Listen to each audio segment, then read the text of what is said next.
morning, everybody, and welcome to Summit Point Raceway for the third and final day of the Jefferson 500 presented by the Vintage Racer Group. I'm Greg Ginsberg, along with Brian Donati, and we've got Dominic Mandiel, our director, here today as well. I want to thank you all for joining us for a wonderful morning of racing here from Summit Point Raceway. And Brian, as we get ready to get things underway here, let's quickly take a look at an overhead view of this beautiful Summit Point Raceway. First going online in the fall of 1969 as a replacement for Marlboro Speedway. And has been in use ever since. There were a couple of different owners over the time, but your quintessential. And first off, good morning, Brian. Good morning. I was gonna say, I start rolling, and I forget to actually bring in. It's a quintessential club track, I guess. You could say here. I mean, it's got great flow. For years, it was a pro track. We had TransAM that used to race here. Back in the day, IMSA used to race here back in the 70s and early 80s. But now it is primarily known as a club track. And over the 2 miles, you've got lots of elevation change, and you've got so many difficult sections on this track, besides, of course, the threshold braking at the end of the long straightaway here going into turn 1. You've got leading into turn 5, the slowest corner on the course, and another threshold braking area. Correct. You've got the chute. Turn 4, which is the fastest corner on the course. Yes. That a lot of these racers will be carrying north of 120 miles an hour and have to slow down to about 45 in a very short distance. And then for your momentum cars, key to build speed is through that bottom section of the course known as the carousel, through turns 6A and 6B, and then back up the hill through turn 8, heading towards that front straight once again. So very, very challenging course for racers. Yeah, again, it doesn't look like it really is that difficult based off the layout, but it is very difficult, and you can take your lap time and slow your lap time tremendously if you don't hit it just right.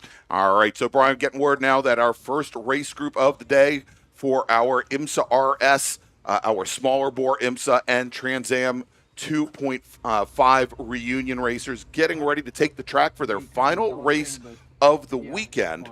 I like that. So let's go, and we're going to run down the starting order. Starting on the pole today, driving the number 186 machine. It is a Fiat 124 Coupe, the Balcom Motorsports machine of John Balcom. Steve Byrne is going to start on the outside of the front row in his Datsun 510, with Matt Sturgeon in the Straight A Performance Volkswagen Scirocco scheduled to start third. Mike Kelly in the European Import Maintenance Volkswagen Golf GTI, scheduled to start on the outside of the second row, with Stephen LeBrun in his beautiful 1974 Ford Escort, that Zaxby recreation machine. He is scheduled to start fifth. And then we've got Josh Brown. Josh is in the number 85 FCP Euro Volkswagen GTI, and we're going to have some in-car video from Josh here for today's race. Glad to have that up and running for you. Starting 7th, driving the number 14 C&G Performance BMW 2002 TII is AJ Ferragonio. Bob Ball in his BMW 2002 will start 8th. Vince Vaccaro in the Captain Lawrence Brewing Alfa Romeo GTV, scheduled to start 9th, with David LeBrun in the DSL Racing Alfa Romeo, starting in 10th. Norman Latalippe in his Yenko Chevy Corvair will start 11th, with Rich Hall in his BMW 2002, now starting in 12th position. Gary Reed in his Datsun 510 starting 13th. And then we got the Pennsylvania Soil and Rock Alfa Romeo GTV of Don Wanigat starting in 14th position. Weechan Saraban in his beautiful yellow Mazda RX-3, 1973 RX-3 starting 15th, with Steven Shipush in the Castle Rock Construction Volkswagen Rabbit starting in 16th position. Peter Bauer in the Slip Angle Race and Datsun 510, scheduled to start 17th. And starting on the outside of row number 9 is Colby Schindel in his BMW 2002. Then we've got the decal shop Racer Walsh Ford Pinto of Brian Walsh, starting on the inside of row number 10 in 19th position, with Benny Bish in the Bayside Appraisals BMW 2002, starting in 20th. Then we got Margot Ote. Margot is driving her 1975 BMW 2002, starting 21st, with Lee Poseidon in the Pennsylvania Soil and Rock Alfa Romeo GTV, starting 22nd. Robert Abitsky in the Biscuit Racing BMW 2002, starting 23rd. Chris Kazi in the Racer Walsh Ford Pinto, start the number 99 machine, starting 24th. And then we got John Wood in the SRDC BMW 2002, starting 25th. Robert Brady starting 26th in the Alpha GTV, as the beautiful MGA pace car of Tom McLeod pulls onto the pit lane, turning the field over, not to John Bauckham or Steve Byrne, but Mike Kelly on the pole today, Brian. Yeah, Mike Kelly, Stephen LeBrun, that's your top row. Looks like our top three drivers didn't make it.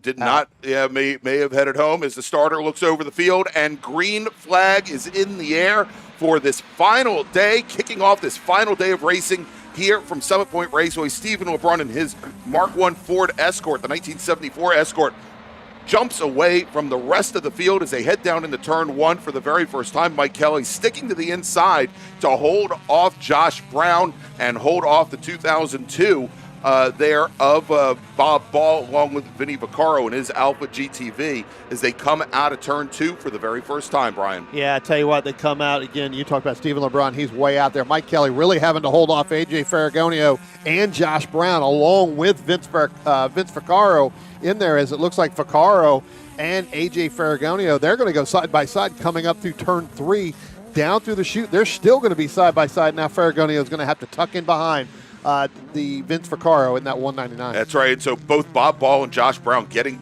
not tied up, but bottled up, certainly between those two machines going side by side through the chute. And now it does appear as though AJ Ferragonio Vince Vaccaro has managed to get ahead of AJ Ferragonio going into turn 5 and through the carousel. Yeah, Ferragonio may have a little bit of an issue there, Greg, because he backed completely out of the throttle getting through that turn. He's going to drop all the way back behind Wichan Sarabon, or Bob Ball right there. So again, not getting through turn 5 and turn 6 very well.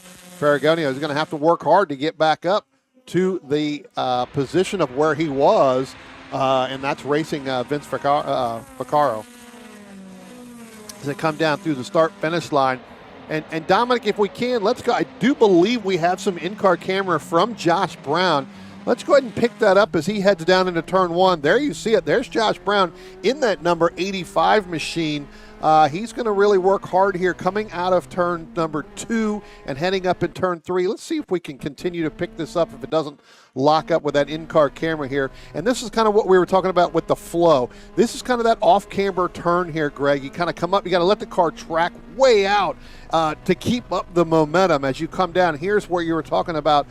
This is the fastest part of the course right here. And it doesn't look like there's much elevation change there, Brian, but there is a big downhill. Yeah. Right there. Because of how wide this camera lens is, it kind of flattens everything out. Yeah. But even here through the carousel, through turn 6A and 6B, great amount of camber. The track rises up right there and then drops back down a little bit. And then as they set up here for turn number 8, and crucially important for these lower displacement cars, and a lot of the cars we're going to have here this weekend, because you're now going back uphill underneath this bridge and then setting up for the final corner for turn 10. Crucially important corner because it leads on to this very long front straightaway. Yeah, one of the things you did notice there, if you saw it during that in-car camera, and we'll come back to it here later on, but you can see where Josh Brown, where we talked about coming through 6 and 6A, Greg, the throttle modulation that he had with his foot, that car's just not right there. Yeah. You really want to make sure, in order to make yourself have a really good lap, you kind of really want to be on that throttle and not let off that throttle. And continue to feed it in. Yep. But it's a dance as that car is getting those front wheels, getting those front tires up to temperature. He may have to do that. And these are shorter races today. They are going to be about 20 to 25 minutes in length. And so probably doesn't have to worry about wearing down or running off the front tires over the course of the race. A lot of times in longer races, you get back to having to do a lot of that throttle modulation in a front-wheel drive car, just to keep the car from washing out through that section. As we now have a new second-place runner. That is Vince Vaccaro in the black and red Alfa Romeo GTV. He has gotten around Mike Kelly now. So move Kelly in the Volkswagen Golf, who finished, I think, second in yesterday's race. That now moves him down to third. Tell you what, Vaccaro looking really, really strong here a little bit as Kelly starts to battle back. Coming through turn 7, heading up through turn 8. He's going to get right on that back bumper. And again, these cars, another set of cars that you can use to draft. That is a really good high drafting position coming out of turn 8 as they head down into turn number 10 right now. You can see Vaccaro and Kelly. And again, Kelly a little bit under horsepower with some of these cars, but utilizing the draft for that in order to help move himself up there. So Brian, I just saw Bob Ball with I think the quintessential line through turn 10. It's the same line that I used to take in my Honda CRX. The curbing at the apex of turn 10 is very, very low. And so he actually had the right side wheels on that car in the grass over to the inside of the apex curbing in order to open up that corner and carry more speed. Maybe it didn't help him so much because he dropped now about, I'd say about 5 car lengths, actually more than 5, probably about 10 car lengths back from the white Alpha of David LeBrun, who just turned in the fast lap of the race. I wanted to note, Brian, the red Rabbit of or VW GTI of Josh Brown, who we were watching the in-car a little while ago. That is a very special car. It was actually built in 1984 by Volkswagen America. Actually, it was built for VW of America by Portland Racing, and it was actually used to introduce the A2 GTI, the second-gen Volkswagen GTI, to the U.S. And this particular car was actually used by Volkswagen Motorsport in their racing handbook and in a bunch of promotional materials. So this car has a long history, and it also, it wasn't used as a race car in IMSA, but it was Volkswagen's promotional vehicle for the IMSA racing back then. And we're now seeing where Josh Brown is pulled within about a half a car length of Mike Kelly. Yeah, let's go ahead and see if we can't pick up that in-car right there, because there you can see it right there. He is on the inside, driver's right. Kelly, you can see him look over to the left. Kelly not wanting to give it up as they come out of turn number 2 right there. We'll see whether or not Josh is going to be able to get in front of him, and I think he's got the preferred line coming up into turn 3. It looks like Kelly's going to have to dive in underneath him there. Exactly. So. We see there where Brown goes to the apex. So now Josh Brown goes and takes over third position, gets around Mike Kelly.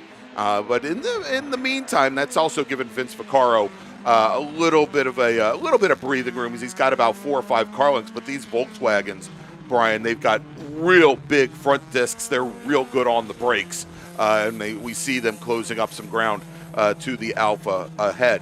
A little bit further back in the field, I've been watching a great battle here between the white 2002 of Joe Lyles and the 99, I think, purple not Volkswagen Pinto, Ford Pinto of Chris Kazi. We're going to try and pick up that action here in just a moment. We'll see. We'll try and catch them in a few moments here when they go by us.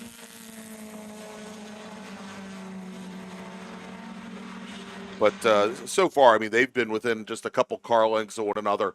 And let's see. Starting to get some really good battles. They're running 11th and 12th at the moment. So we'll probably see them coming up. Dominic, I think they're probably going to be coming up the hill pretty soon if they haven't already done so. Actually, let's... I think this is them right here. Right here on the front straight, actually. Let's go to the front straight cam if we can. Dominic, there they are. Yep.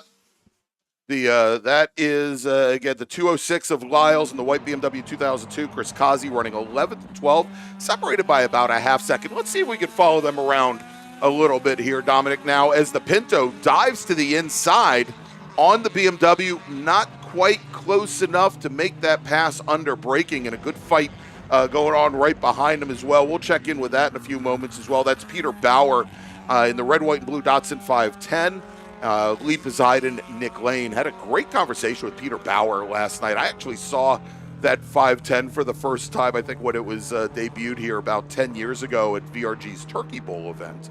That my good friend Roger Troxel had a hand in building that car up, Brian, and saw Peter at dinner last night. Wanted to say hi to Roger, and I mentioned that I was spending the weekend with him here this week.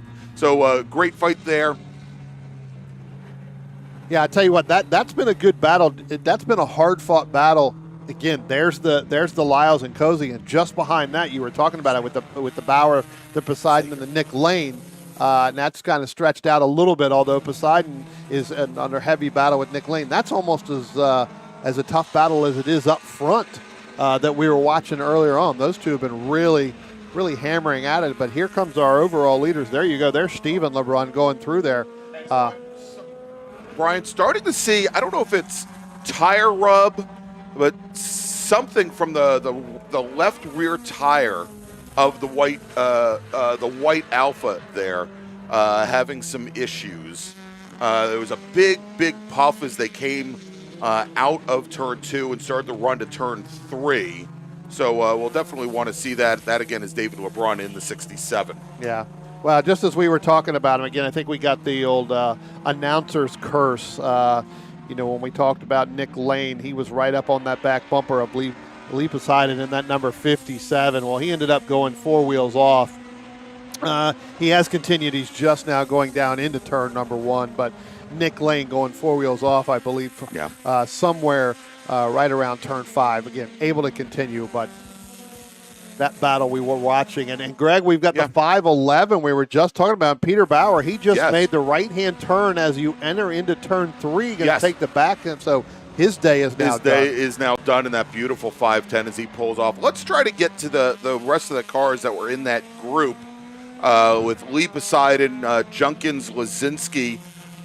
They should be, I believe, heading into... We'll check here. I think they're actually coming through turn 6 right now through the carousel. Dom, if we can go over to our turn 8 camera. Right there. Yeah, here they're going to be coming out of the carousel right now. And without Bauer in that fight now, Bauer was running 13th. That's going to move this up now. Poseidon 13th, Junkins, Lazinski, as well as Declan Creaney. And Creaney, the trailing car there, in the green Datsun 510, just ran his fastest lap of the race, Brian, and he's tracking at about a half second though off of the group of cars ahead. So we'll see if he can actually get himself within the draft of the orange and black 2002 of Craig Lazinski there. But it looks like that unfortunately that green 510 just doesn't have the straight line speed that some of the cars ahead have. We do have, though, looks like the Volkswagen Rabbit and Nick Lane starting to make up a little bit of ground on Declan Creaney as well. Yeah. And again, he went 4 off, so he's having to fight back to get up in that battle. He's getting ready to come up behind, that 332 machine now. There's the 332, the green one. Then there goes Nick Lane right there. Oh, I tell you what, we've got. Oh, wow. So we got Josh Brown going off, and we've got David LeBron's got a problem. He's come in. AJ Ferragonio, he's coming in. So it's like all of our leaders now so are. The attrition is starting to build here towards the end of the weekend. Yeah. All right, so yeah, indeed, the white Alpha now heads, and that is David LeBron. He takes his car back to the paddock. We've got. Then I think in addition to that, AJ Ferragonio now takes his car back to the paddock. That's going to move Vince Vaccaro now to the lead with Mike Kelly in second. Yeah, Steven LeBron having a problem. I think he went off somewhere down the bottom hill of this racetrack as well. You were just talking about it. So let's jump back on board with the onboard camera of Josh Brown for a moment, Brian. See where he is. He's now back underway, coming through turn 8 and up the hill. And he is currently still showing in 4th. We'll see if that is the case as he now comes out of turn 10. I mean, he obviously lost a lot of ground but he also has directly behind him now as he comes across the line, still Bob Ball now, who is within about a half second. So let's take a look here as they come down into one. We'll stay on with Josh Brown and stay with this shot here as Bob Ball not quite close enough to challenge Josh Brown. So Brown, who had been running up in second place, now finds himself in fourth. Yeah, Stephen LeBrun back out in front. So wherever that issue was, he got him back out in front. Mike Kelly second, Vince Vaccaro still sitting in third. And as you talked about, Greg, Josh Brown falling back now into the clutches of Bob Ball. And, unfortunately, AJ Ferragonia, who started off really, really strong, making that move, and then just kind of fell back and realized there was a problem with that, with that BMW. Decided to pull it back into the pit, so his weekend is now finished. All right, and just a reminder for everybody, again, these races somewhere in the 20 to 25 minute range, and we're going to have 6 more races here today for each of our 7 race groups, and we'll have, for example, to end the day here, as we watch Mike Kelly now, Brian, pulling right up to the back of Stephen LeBrun's Ford Escort, coming out of turn 8. We've talked all weekend how strong Mike Kelly is in the bottom half of the course. That compared to these older B, what would have been in SCCA parlance, B sedans back in the 70s and 80s, Mike Kelly's car severely underpowered, and we see that on the front straight where the Escort opens up almost 10 car lengths on him going into turn 1. A little loose getting in there. That's right. Mike Kelly had a race of that car a couple of weeks ago, had some brake bias issues, a little bit more, I think, braking into the rear than he wanted, but it certainly helps that car rotate, and it did that time around. If you've ever seen that video and you haven't watched Mike's video, you need to go and follow him on Facebook, and you got to see that video because he went from the spin to the win. That's right. In there, basically went right in between the whole, right in front of the whole entire field, all the way through, able to get great car control. Yeah. I'm sure Taylor taught him how to do that. I'm sure it wasn't coming from him. So. No, absolutely. He had nothing to do with that. Right. And big brake lock up there from Josh Brown as he comes into turn 5, as he's trying to hold off the machine of Bob Ball right behind him. Yeah, these cars, Greg, starting to wear down a little bit after 3 full days. And, this group here, they went out twice yesterday. And our next group, they went out three times yesterday. Yeah. So, yeah, a lot of on-track activity, and for some of these racers, they're running the same tires from the beginning of the weekend to the end here, and they are starting to give up the ghost, as we are hearing now, Brian, that our race leader, Stephen LeBrun, who just reset the fastest lap of the race, ran a 1:28.535. He's been given the 1 to go, so on the final lap here at Summit Point. Yeah. And he's going to come up on some lap traffic here, so that's going to cause a little bit of an issue. So we'll see. Remember, you were talking about it, Mike Kelly being really, really strong, really from turn 3 all the way up into turn 8 with trying to catch that. So we'll see whether or not Stephen LeBrun's going to be able to get by some of this slower traffic here. And again, that's going to come up on the Craig Lazinski and the Raymond Junkins machine here as they start to head up down the hill. There they go there. There's Stephen LeBrun. We'll see whether or not Mike's got anything for him as he gets around the 0-5 machine of Nick Lane coming down into turn 5. So that's a lot of traffic for him to get through in just half a lap, Brian. And already we're seeing there where the Escort has gotten past 2 more cars. And Kelly, he's given it his all, but I don't know if he's going to get there. But so far, a great race, and again, Kelly, he's been pushing that Volkswagen Golf, which that's essentially what is known as an ITB car. It's an H-Prod car, but an ITB car, putting out maybe 110 to the wheel, 110 horsepower to the wheels at most. As LeBrun now rounds turn 10 for the final time, and our starter, there you go, checkered flag in the air, and taking the win in the final Wyer Cup race of the weekend is Stephen LeBrun. Mike Kelly will finish second. Tell you what, if we could, let's go over to the chute real quick, because that Chris Cozy and the Joe Lyles machine, they're going to be coming down the hill right there. Well, there goes the 99. They were side by side coming up through turn number 3, and evidently that means the 206 of Joe Lyles ended up going And we're getting the call right now. Went 4 off right there up on top of the hill. Again, they were 2 wide going through 3, and the driver with the odd man out there, the 206 of Joe Lyles, not able to control that. So now Chris Cuzzy in that the gravel trap, definitely going to get the advantage there. So. All right, so there you go. So we'll give you the top 10 here. Stephen LeBron, Mike Kelly, Vince Vaccaro holds off Josh Brown. Margin there at the line, 0.6 of a second. Josh Brown holds off Bob Ball, about a second behind there in 5th. Don Wanigat in his Alfa Romeo GTV 2000 will finish in 6th. Lishan Sarabon runs his fastest lap of the race, the final lap. Beautiful orange Mazda RX-3. Stephen Shipbosh will finish 8th in his 1975 Volkswagen Rabbit, an A1 Rabbit. Then Chris Kazi in the Ford Pinto the red Ford Pinto works up into 9th position, with Joe Lyles there in the white 2002.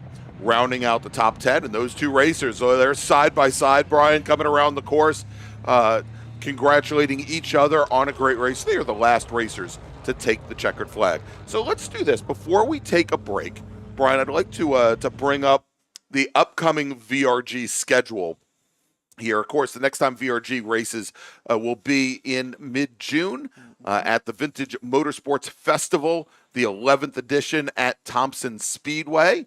And then heading to the PVGP and the over at Pit Race, the Vintage Grand Prix of Pittsburgh, then Lime Rock Park. But always want to note, 3rd week of September, VRG at Watkins Glen International with special guests Alphas at the Glen.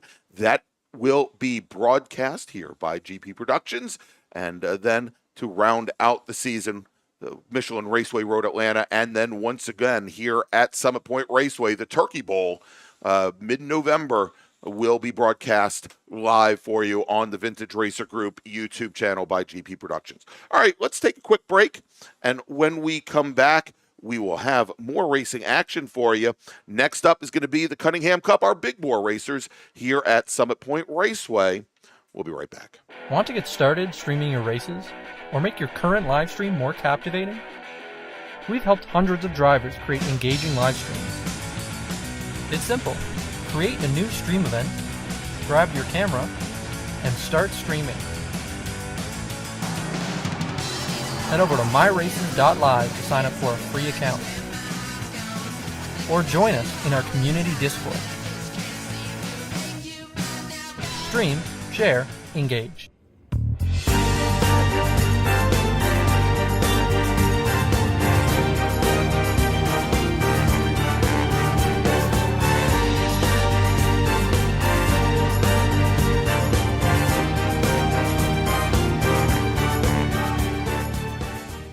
Willing and Able Racing offers top-quality spec race car rentals with full setup and repair services, including trackside support for SCCA, NASA, VRG, and other organizations' road race, time trials, and track day events. Their spec racer Ford specialists and each of their Gen 3 machines sports a SATAV sequential transmission and a data acquisition system. Also offering spec Miata rentals, Willing and Able is currently taking reservations for the remainder of the Mid-Atlantic Road Racing Series season. For more information, email Willing and Able at rent@WNARacing.com, see them on Instagram at WNA Racing, or visit their website at WNARacing.com. Willing and Able would like to thank all the volunteers this weekend who've graciously donated their time so that we may race.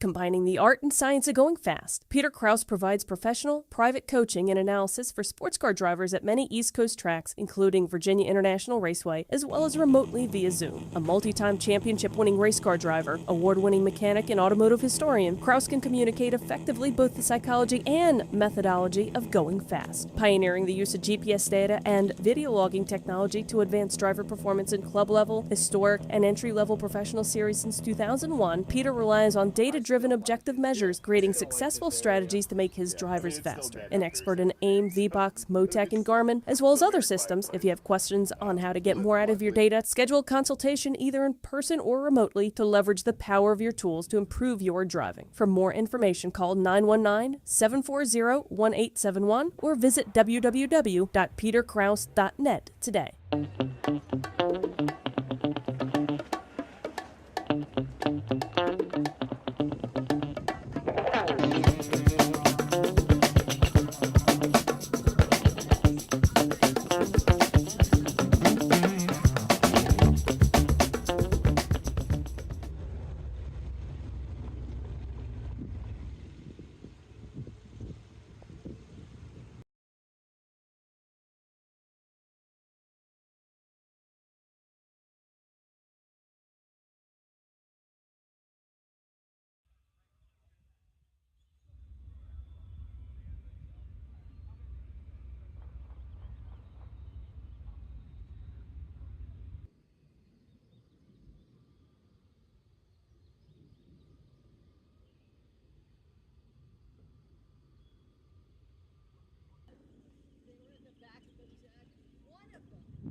I can hear it from my house.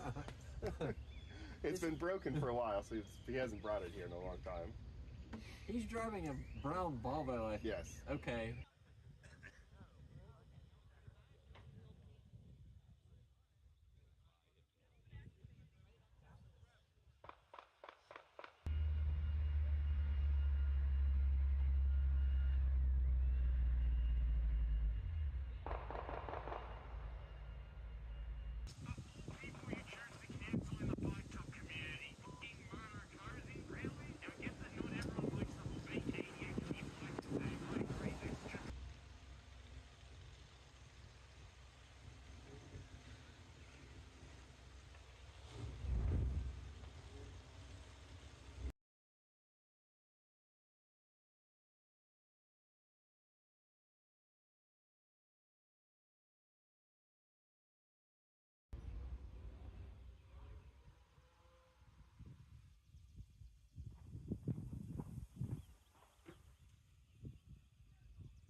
Welcome back to Summit Point Raceway. It is the 2025 Jefferson 500, the final day of action here at the Jefferson 500. I'm Greg Ginsburg along with Brian Donati, and we've got Dominic Mandiel with us here as well. 6 more races here today. Next up, our big bore racers. It's the Cunningham Cup as the pace car now heads onto the track. And we are ready to go on the pole today, driving the number 85 Scott Swimming Pools Porsche 911. It's Jim Scott. Then we've got, well, I don't think we have Chris Zappa in his Black Datsun 240Z. He was scheduled to start on the outside of the front row. Instead, it's going to be Clark Ostrom in his beautiful BMW 3-liter CSL. Then we got John Perry in the zip ties and duct tape Porsche 914 6-cylinder. He was scheduled to start 4th. I guess he now starts 3rd. Martin Hanchey is driving the 1974 Datsun 280Z, scheduled to start 4th. He scheduled to start 5th, now starting 4th. I'm just going to run through the order here.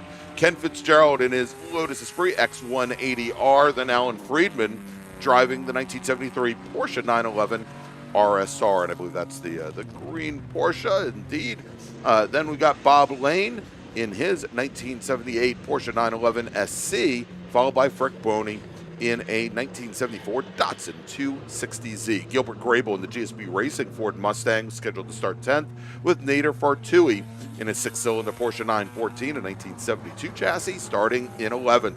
Starting 12th, Jordan Beal in a 1970 Porsche 914-6, the European Motors of Volvo.com machine, with Michael Ballo starting 13th in his 1986 Porsche 911.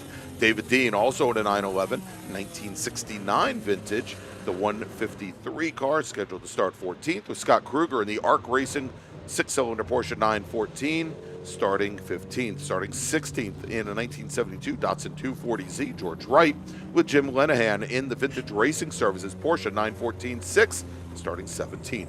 Tim Cook in his 1980 Triumph TR8, the number 44 machine, scheduled to start 18th, with Michael Daly in the Datsun 240Z, starting 19th. Phil Ackley in his BMW 323 back out on track today, the preferred commercial assets machine. He will start 20th. Mike Kincaid in his Ford Mustang, 1965 Ford Mustang, scheduled to start 21st. Starting 22nd, Gary Hagopian, beautiful red Jaguar E-Type coupe.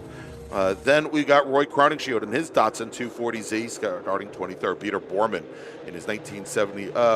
Let's try that again. Crowningshield in a Datsun 240Z. Peter Borman in a Ford Capri, starting 24th. Michael Spraggins in his Porsche 914, starting 25th. And Jim Courtney in his Porsche RSR, starting 26th. Green. There you go. Starter looks over the field. Green flag is in the air. Clark Ostrom and Jim Scott. Scott to the inside in the white 911, Ostrom in the red and white BMW CSL heading down into turn one, and Scott, the first one to get through the braking zone. Right behind the two, though, Ken Fitzgerald, great move from the inside as he went into turn one alongside Bob Lane, and Fitzgerald takes over command of third position in that beautiful Lotus X180 there. But, maybe command isn't the right thing to say there, Brian, because Bob Lane in the silver 911, he's right alongside Ken Fitzgerald as they come through turn three, with Gilbert Grable, Nader Fartui in the Mustang and the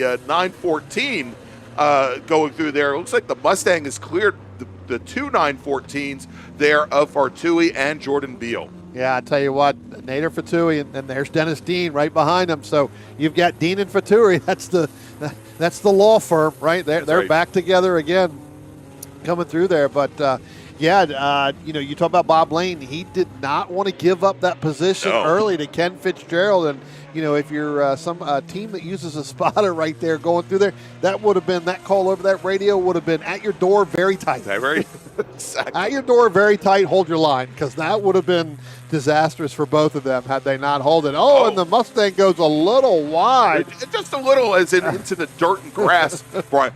That track is 3 car widths wide, and he decided to use the extra 3/4 that isn't there. That was Gilbert Grable in the 122 Mustang. Grable, he paid for it. He's going to use all of it. Exactly, and more apparently. Yeah.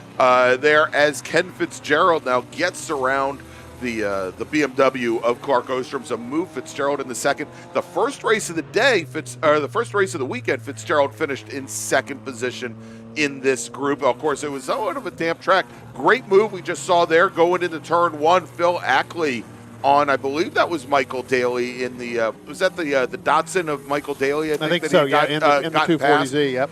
Yeah, and so yesterday, Phil Ackley was not able to race in either the feature race or the earlier sprint race, but good to see that BMW 323 back out on track today. Yeah, I think he was able to go out for the very first race and then had that on problem Friday. and ended up having to come in. Well, this group would have went out. They would have went out twice yesterday, right? Or exactly. 3 times yesterday. So right. He did go out in the morning. That's right. And then it was the 2 following races he didn't go out.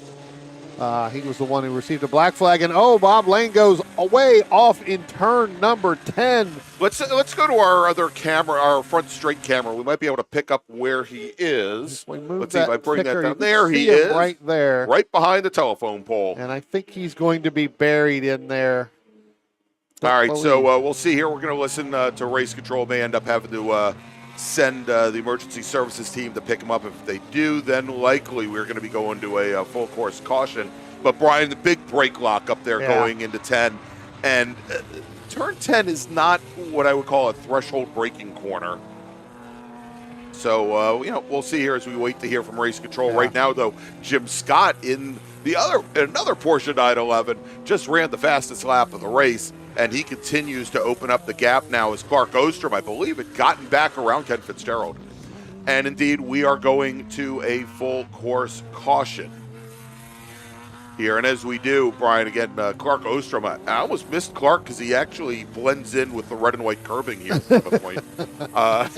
He's gotten back around Ken Fitzgerald to move into second position. Here's Clark now coming out through turn 8 as we are going now to a full course caution, and we'll have some emergency services teams going here towards turn 8 to try and retrieve that machine. And we bring the ticker down. He is there. Looks like he's moved a couple of feet, maybe. He kind of moved it straight. He's trying to back it up. He's just not able to get it completely out of there. And again, that thing's probably sitting in there and down to the axle, or actually probably down to the belly pan on that car. Yeah. So again, they're going to send the emergency services. You can see them taking the cut through there. Going to kind of go all the way around. So that's also how you set a track record here at Summit Point, by the way. Yeah. So some of the corner workers, I'm laughing a little bit as the full course caution comes out, and we're back under a pace speed right now. Right. So Jim Scott leading that group. I know there were some difficulties yesterday, and as I was leaving yesterday, I heard a lot of back and forth about double yellow means we got to get to a pace speed, not full race, right? So. They were at full race pace. And so when we go to a full course caution, one of the things that we want to do, Brian, is we want to get the entire field bunched up so that the emergency services teams have big gaps of where there's no traffic on course in order to be able to work an incident.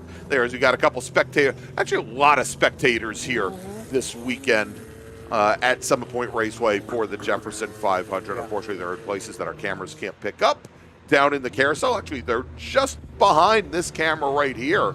A big bunch of them. The Turn 5 crew watching the event here. I want to say hi if they can hear us down in the carousel. We know that they had some issues with the PA, but if they can hear us down there, wanted to say hi. There's also a big group just behind the flag station here at Turn 5, Brian, with a big banner about for Datsun 510 reunion. And a bunch of folks over there. Saw a lot of tents, a lot of people camping out here at Summit Point for the event. So I want to thank all the great spectators for showing up here this weekend as well. You can still see some of the other back down there coming out of 7 and 8 right there, so pretty good. And Jim Scott coming down through the pit lane. Maybe we're moving too slowly for him, Brian, as our leader now. Our soon-to-be former leader on the pit lane. And we've got the rest of the field now.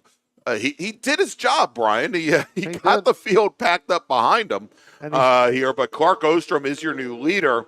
As we take a look as the emergency services teams have arrived over at Turn 10, as they are now going to try to get the Porsche, the 911 SC of Bob Lane, removed from the gravel trap. You know, we saw Bob Lane yesterday as well having a problem. We talked about when we went through our overhead of the racetrack, where at one point in time we didn't have the carousel there, right? It went straight across through, and he actually went straight across through. He ended up, he didn't want to take the carousel on one of those laps yesterday. So, again, Bob having some problems earlier on this weekend. Again, like I said, didn't want to take the carousel, wanted to go straight across, cut out 6A and 6B. Didn't want to make that car turn.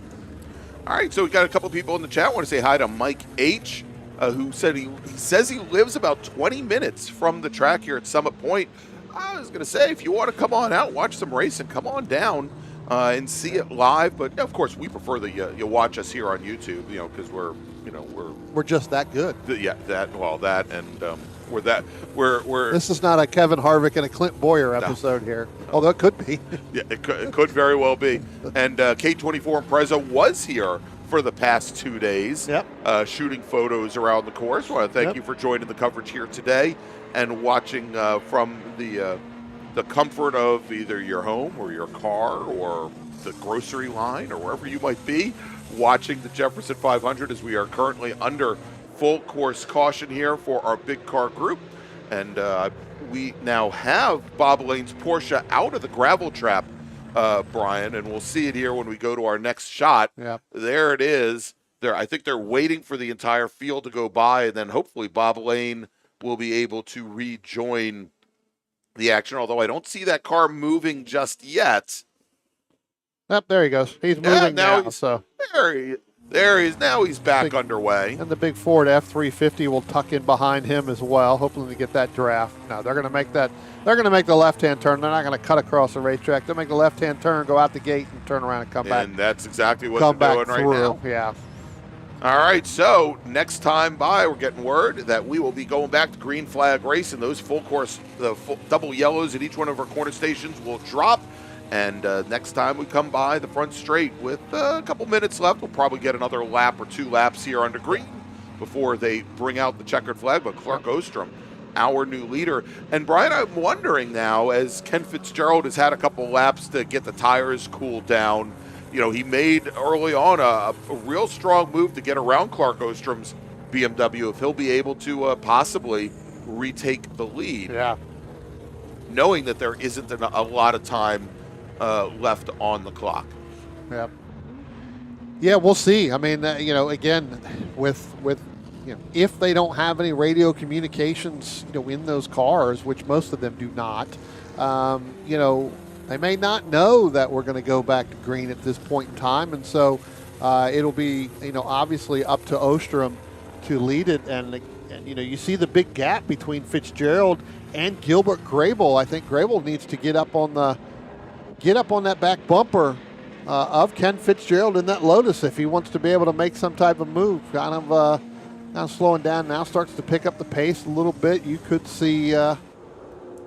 We're going to see what kind of start we get here coming out of 10, because again, they're still seeing the double yellow at this point, and then once Clark Ostrom sees that green flag come back out, then it will be back on, and we are at a green flag right now. So Clark Ostrom starts getting it, and there you go, Greg. I just talked about that. Ken Fitzgerald did not get the start that he wanted, and Gilbert Grable did. He kind of laid back a little bit, trying to get in front of those. We'll see whether or not, when they go down into one, whether or not Grable's going to hold it.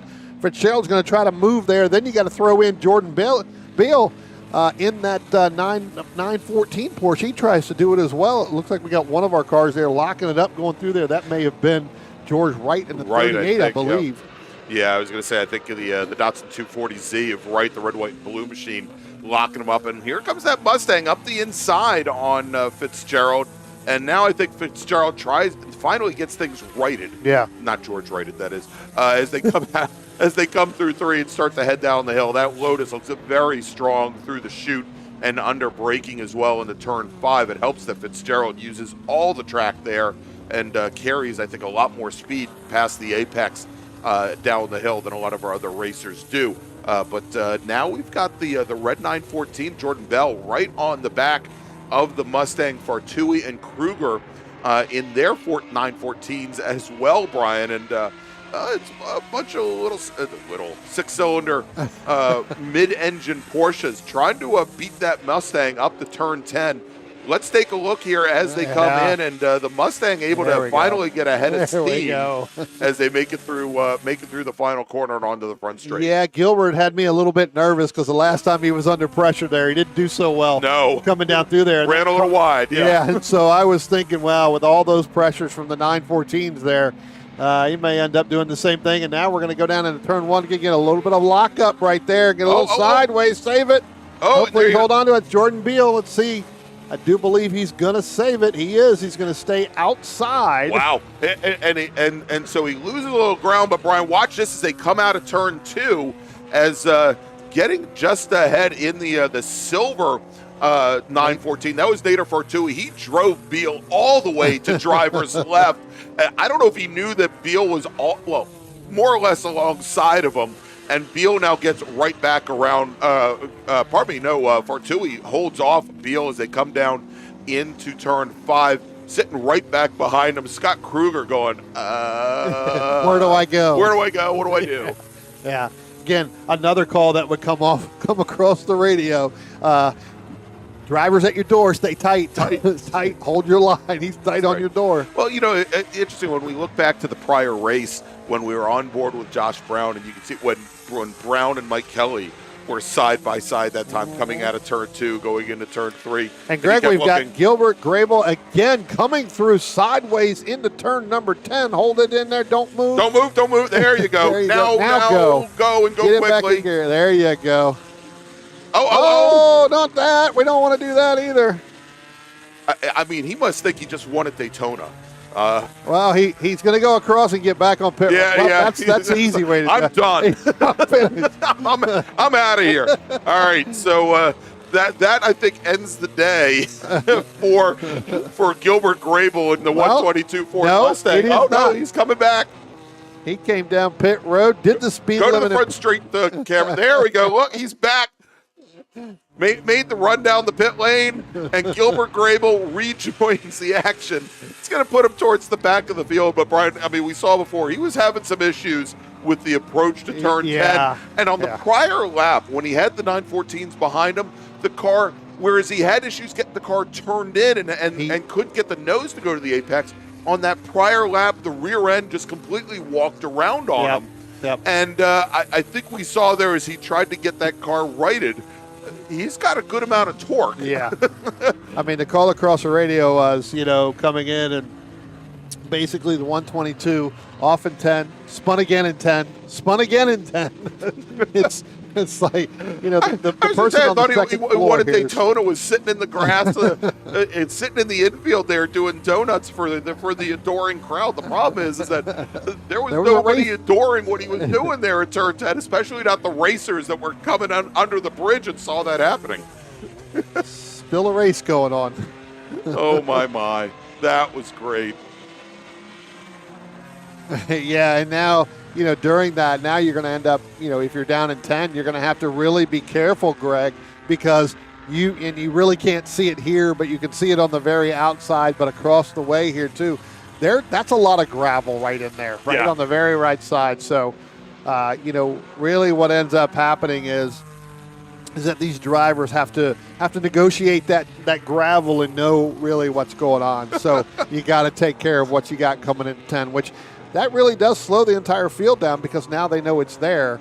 It goes through your mind. So, and Brian, I want to also welcome to the chat. We've got Charlie Abel from Willing and Able Racing here this weekend. One of our broadcast partners at GB Productions, helping bring you this broadcast this weekend here from Summit Point Raceway. So I do believe that next time Clark Ostrom comes by the start-finish line, he is going to get the one to go. All right. He's just now coming out of turn number 10 on the front stretch. And again, you've got Ken Fitzgerald a little bit further. So we've got one lap to go. So again, we're keeping an eye on that battle there. That is actually the battle with George Wright, Gary Hope, and David Dean. Pretty good battle.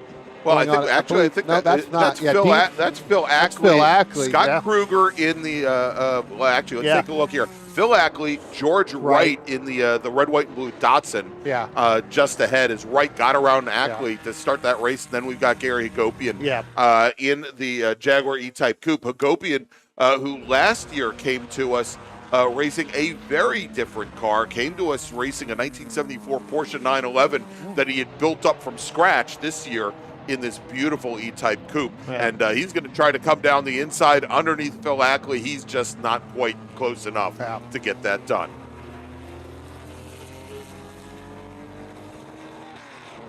As you look there, as you look down the front stretch right there, there's Gilbert Grable. He's going to pass Roy Crowenshield. All right, let's try to pick up our leader now. Clark Ostrom is coming through turn 8. There we go. There he is, coming through 8, and Fitzgerald closing the gap, Greg. Yeah, that last time by, Fitzgerald ran a low 126. He was actually 2 seconds faster than Clark Ostrom, and he's right there as they come out of the final corner. Ostrom goes to the center of track to try to hold off Fitzgerald, and as they come to the line, who's it going to be? Clark Ostrom takes the win in his BMW 3-liter CSL. Ken Fitzgerald will finish second. Well, what a valiant run there on the last lap. Coming across the line, Jordan Beal holds off Nader Fartui. The red 914 gets back around Fartui. He'll finish in third. Fartui fourth. Scott Kruger is still going, how do I get by? Finishes in fifth. with now we're watching the battle. This is the battle for 6. Scott Kruger, or pardon me, George Wright. I'm sorry, George White. Right in the red, white, and blue Datsun. This is the battle for 6th with Phil Ackley, Gary Agopian. And as they work through, Gilbert Grable trying to make a recovery in the Ford Mustang. Yeah, he's going to move up 3 extra spots, Greg. So and where he made it fell all through the turn way back, 10. More and he importantly, made it got through turn 10. Let's take a look as they come to the line.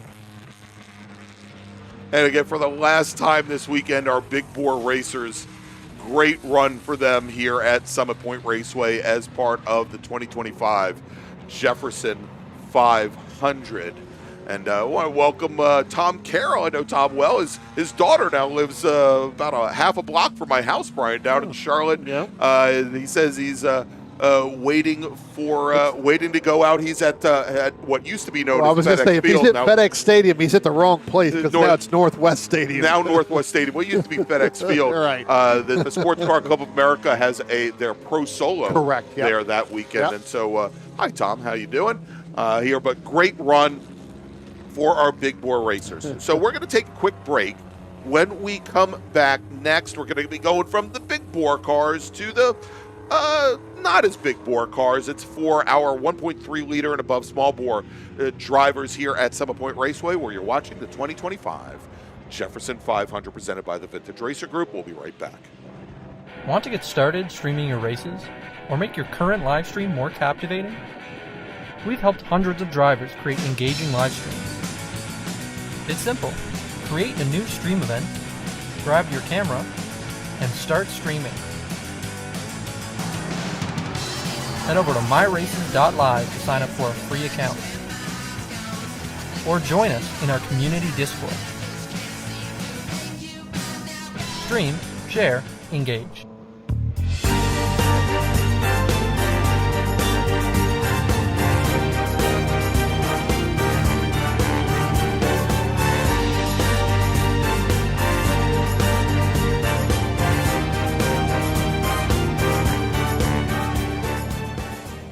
Willing and Able Racing offers top-quality spec race car rentals with full setup and repair services, including trackside support for SCCA, NASA, VRG, and other organizations' road race time trials and track day events. Their spec racer Ford specialists and each of their Gen 3 machines sports a SATAV sequential transmission and a data acquisition system. Also offering spec Miata rentals, Willing and Able is currently taking reservations for the remainder of the Mid-Atlantic Road Racing Series season. For more information, email Willing and Able at rent@WNARacing.com, see them on Instagram at WNA Racing, or visit their website at WNARacing.com. Willing and Able would like to thank all the volunteers this weekend who've graciously donated their time so that we may race.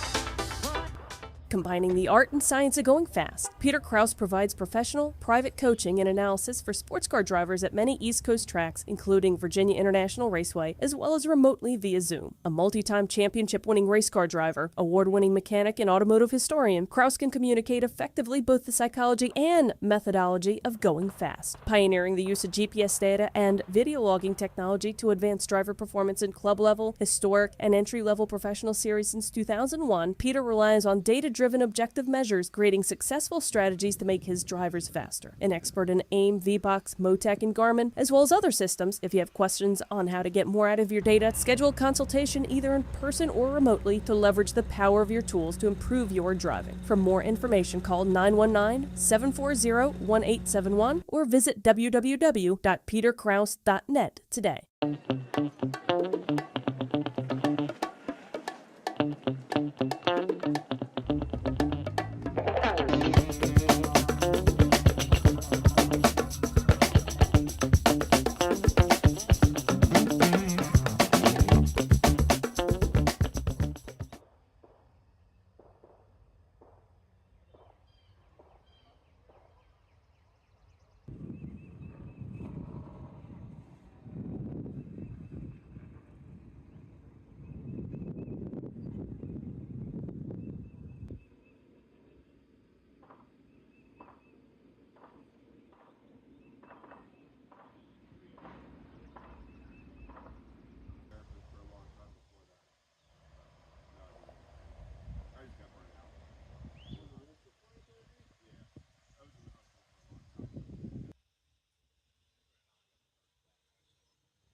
double yellow.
Welcome back, everybody, to Summit Point Raceway, the Jefferson 500. And next up, we move from our big bore machines to our, well, not really as big bore. These are our our machines that are 1.3 liters and over, but I think we top out somewhere around 2 liters or thereabouts. So again, not very large motors.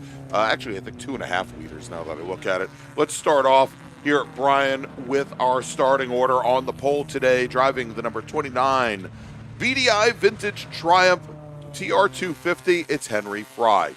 Lenny Stan scheduled to start second today in the Performance Auto Works Porsche 911 with David Gott in his Moosehead Ventures VFR Racing Triumph TR4.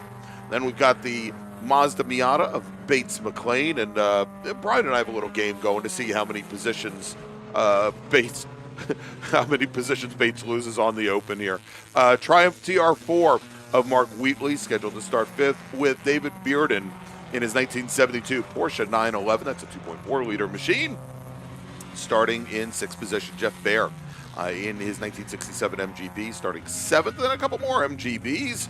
We've got Andrew Moore in his former Glory Racing machine, and then Stuart Grimshaw in his 1965 and 1966 MGBs, respectively. They start 8th and 9th. David Bain in his Sky Dusky Motorsports Mazda Miata starting in 10th position, with T.W. Heron in the RP Performance Mazda Miata, the number 173 car, starting in 11th. Starting 12th is Zach Lane. Zach's at a 1966 MGB. That's the left lane vintage motorsport entry, with Stephen LeBrun in the DSL Racing Porsche 911 ST, 1966 vintage, starting 13th.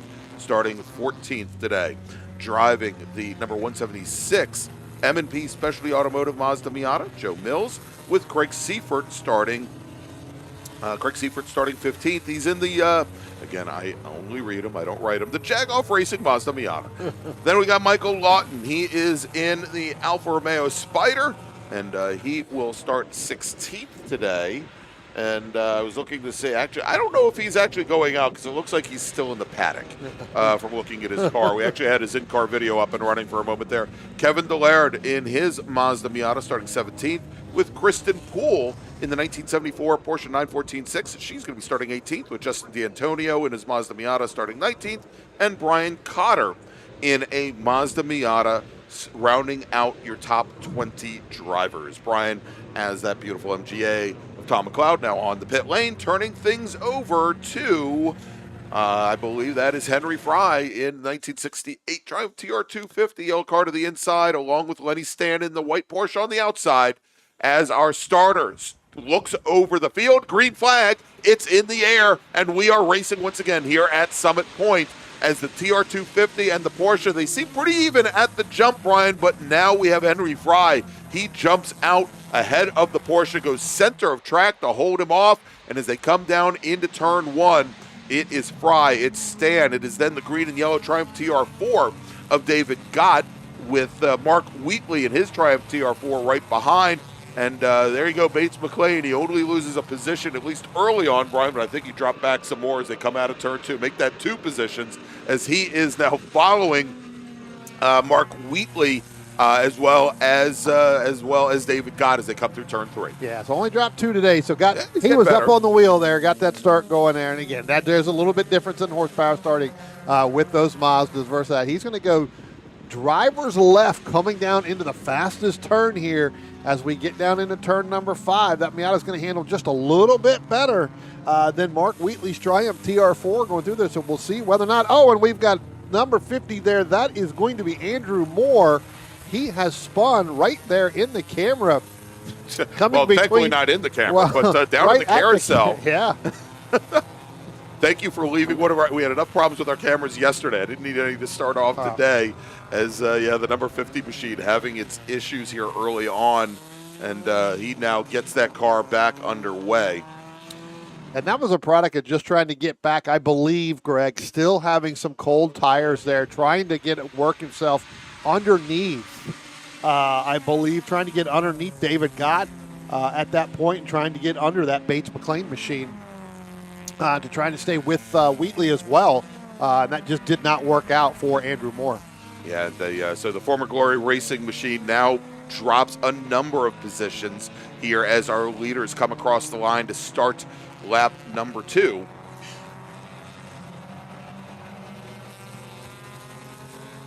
And there's a good view of the Stephen Hyatt Dodge Neon, one of the newer cars in the field here this weekend. Of course, Hyatt, former chief steward for this event for a number of years, along with his wife Tracy. And we talked yesterday, Steve having the opportunity to finally get behind the wheel of the event that he loves so much.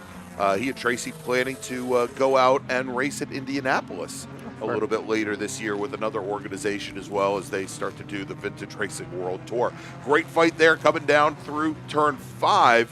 The 3 red Miatas, Brian, we saw them yesterday. I think that was Justin D'Antonio, Thomas Levy, the 338 and the 32 car side by side. Joe Mills in the 176 just ahead. They're running 10th, 11th, and 12th. And if you're looking to get a red Miata, this is where this they are. This is the group that you want to get to because there's a bunch of them in here. Yeah, Craig Seifert, I think 2 or 3 positions ahead of them, and another red Miata, and then a couple more, and then there's Bates McLean and his. If you want to race a red Miata, this is the place to be. Apparently, this is the group. Yeah, and then you've got the the TW Heron in there with that 173 machine, kind of intermingled in between the red ones. But again, we've got 8 Miatas there lined up, kind of nose to tail. I feel like I'm watching another organization here with all these Miatas in here. Spec Miata Racing, here we go. Yeah. Mixed in David Bain in the blue 774 Miata as well. Here as they come out in a pack out of turn 2, Brian. Let's check here as they come through turn 3, and thankfully just ahead of them in the cream-colored or white MGB of Zach Lane. He's got them a couple car lengths by. Let's watch Lane coming. He's coming into turn 5 under braking right now. There he is. And then about 400 angry little Lotus Salon wannabes directly behind. And you gotta feel right now for Kristen Poole in that the 914. There she is in that open top orange. She calls it tangerine. Yep. And silver Tangerine 914. and silver. She and I think we mentioned yesterday, Kristen heads up the marketing department of the Sports Car Club of America. So she's probably got her fill of Spec Miata for a while this weekend, and she's staring at nothing but Miatas directly ahead. Yeah. But Kristen, she's had a pretty good start here. Started the race in 18th position there as we watch her come through. Let's see if we can pick her up for a moment here, Dominic. As she will be, there she is with the cream and the creamsicle and silver 914. Let's continue to follow her down into turn 1. So she heads up the marketing department at the Sports Car Club of America, and finally is getting a chance to come out. And we think that there may be a bunch of folks in her staff watching. You can see a car just there in that shot. Dominic, if we could go back to the turn 1 camera for a moment. I believe it is the 74 of Christopher Johnson in that white Miata where the hood has come up it up over the in there, and he is starting to back up to the crossover there. Well, I would. Not I mean, something you need to do, but he can't see out of the front windshield. Right, so at least he can back up, and he's trying. Yeah, there he goes. Look at that. He got to the crossover road. Yeah. Good man. So hopefully, this full course caution that we've gone to will be going back to green flag racing, as he is now clear of the course. Yeah. And I think he managed to do that before they deployed any emergency services vehicles. Yeah. So great job there. As you can see, our ticker on the left-hand side of the screen, Henry Fry. Working to hold off Lenny Stan, and maybe we'll go back to that lead battle here in just a moment. Yeah, I mean, he's gotten back into a pretty good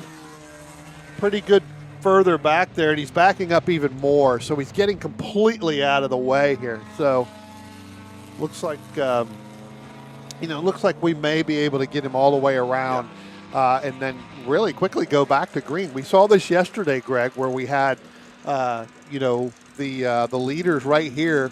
Again, got to slow it down just a little bit more, Henry, just on that. And then I think we're going to go back to green. So again, we saw this yesterday where we get kind of in a controlled environment, but now that Christopher has moved out, back away, he's kind of in a safe position there.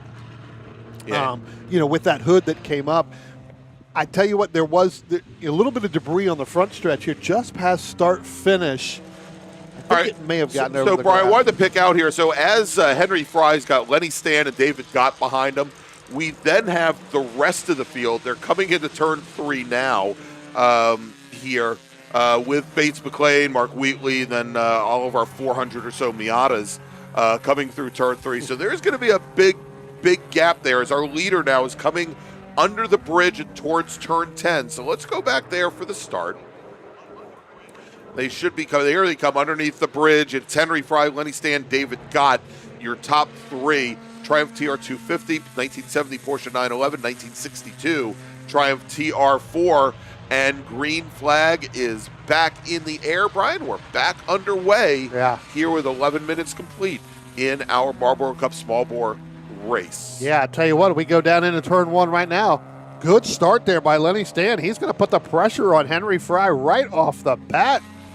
And it looks like he's going to make that pass and hold on and move Lenny Stan in that 894 in that Porsche 911 up to the lead right now. Right. But Henry Fry is going to come back out of turn 2. So it looks like Stan, that lead was short-lived. Yeah, so, I mean, the problem that you have when you go and you make that pass to the inside, Brian, you're really compromising your exit on the corner, and usually your car will get pushed very wide coming through turn 1. You try to keep the car center of track to hold off the car behind from coming underneath you. Lenny Stan not able to get that done, and so Henry Fry back to the lead. We saw there where Stan, and we saw Stan make this move yesterday, Brian, where he carries as much speed as he can down the hill going into turn 5, and then brings the car back, jerks the car back over to the center of track, and when he does that, he actually loses ground to the car ahead, and we watch again where Henry Fry now able to open up about 3 car lengths on him. Yeah, and then you got David Gott right there coming in. He was there as they were going side by side down into 1 the last time by. David Gott got really close to them, and then you've got Bates McLean. He started close. He's starting to come down a little bit. Yeah, so we'll take a look as they come across the line that last time by. McLean, he actually lost about a half a car length or so to David Gott. As Lenny Stan comes down the inside on Henry Fry once again. And let's see as they come out of turn 2 if he's able to hold him off. Brian, no. And once again, and here they are coming out of turn 2. We see there where Henry Fry just slides right underneath the Porsche and manages to power out. I mean, it looks as though the Porsche definitely very good on the brakes. It doesn't look like it's got a lot of drive off the corner as well. Lenny Stan in that 2.5 liter Triumph able to really get the thing back up and running. And there you go. There's Stan again with that move to the center of the track. I'm sure he's doing it because he thinks he needs it to get the rotation through turn 5, Brian. I don't know if he does, but I'm not his driver coach, so I'll leave that alone. I'll let everybody watch it, make their decisions here. But Mike H in the chat wanting to know who the youngest racer is this weekend. He says, I saw there was a 14-year-old running a late model at Wilkesboro. Yeah, that would have been Keelan Harvick, I believe, running Wilkesboro on either Thursday night or Friday night. One of the two right nights. outside of my hometown. Yeah. I'm not sure. We've seen a number of, and I say young kids. Now they're young compared to me, Brian, but probably in their 20s or so. Yeah. I don't know if we've got any teenagers behind the wheels. Did see a couple of teenagers racing the rocker cover races on Friday night. I think Bill Ackley's the youngest driver we have here. I think. And I know you keep saying he's 18. I think, Brian, I think he said 4 days away from his birthday, and I won't say how many years. His 19th birthday, exactly. You know, Greg, you were talking about Kristen Poole earlier, so she did go off in turn 5. Oh. Did spin, has continued, but I think the Miatas just got the best of her because she. Good thing Blair Defenbaugh is watching the Formula One race and not her. All right. Because I originally, Kristen said that a good portion of the SCCA staff was going to be watching her race today. Great little fight here coming down the front straight right now. This is the 114 of Philip Gott in his TR4A, and then Jonathan Fields in the gray Miata as they now head down into turn 1, the two trailing cars. Also, right just ahead, Stephen Hyatt. Nice pass. Stephen Hyatt there. Getting around David Bain's blue 774 Mazda Miata there to take a position. So that's going to move Stephen Hyatt up to 13th position. So let's stay with this. Let's stay with this group for a little bit here, Dominic.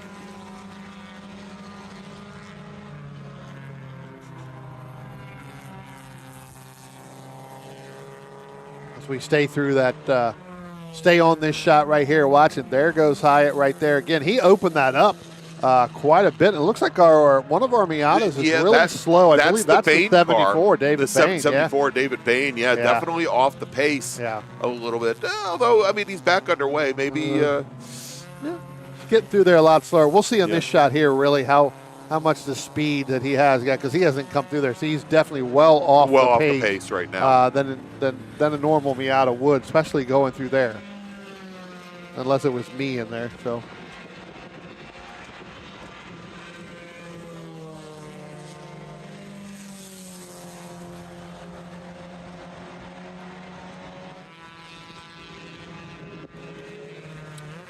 All right, Brian, sounds like I thought that was Craig Seifert. Let's that one of our racers had some issues over at turn 1. We were getting word originally that it was the number 4 car. I don't know if that's the case. And actually, it was the number 3 car. Brian, so that may have been Tom Levy. Tom Levy, in the black Miata. The black Miata. Yeah. And he has continued. Levy now dropping back to 20th position. And definitely David Bain having that problem. Let's jump now, and Dominic Scott coming out of turn 10 right now as our two leaders, Henry Fry and Lenny Stan, start to work their way through a lot of slower Mazda Miata traffic. Starter showing the blue and yellow flag, letting the slower drivers know that they've got some fast approaching vehicles behind them, and holding out. A nice, very gentlemanly maneuver there by, I believe that was Stuart Grimshaw in the number 9 1966 MGB Roadster, the blue Roadster, to let our leaders through going into turn 1. It's actually the 90s. That's the other. Oh. Yeah, that's actually the 90 machine there that did the nice move over there. Well, it was an MGB. The 90 is Bates McLean in his Mazda Miata. This was an MGB. Yeah, I understand that, but it has 90 on the door. Okay. So it's not 90, it's 9, but it's showing 90 on the door. It's this one right here coming down through there. Right. So that's Stuart Grimshaw. Yeah, that's Grimshaw. Right there.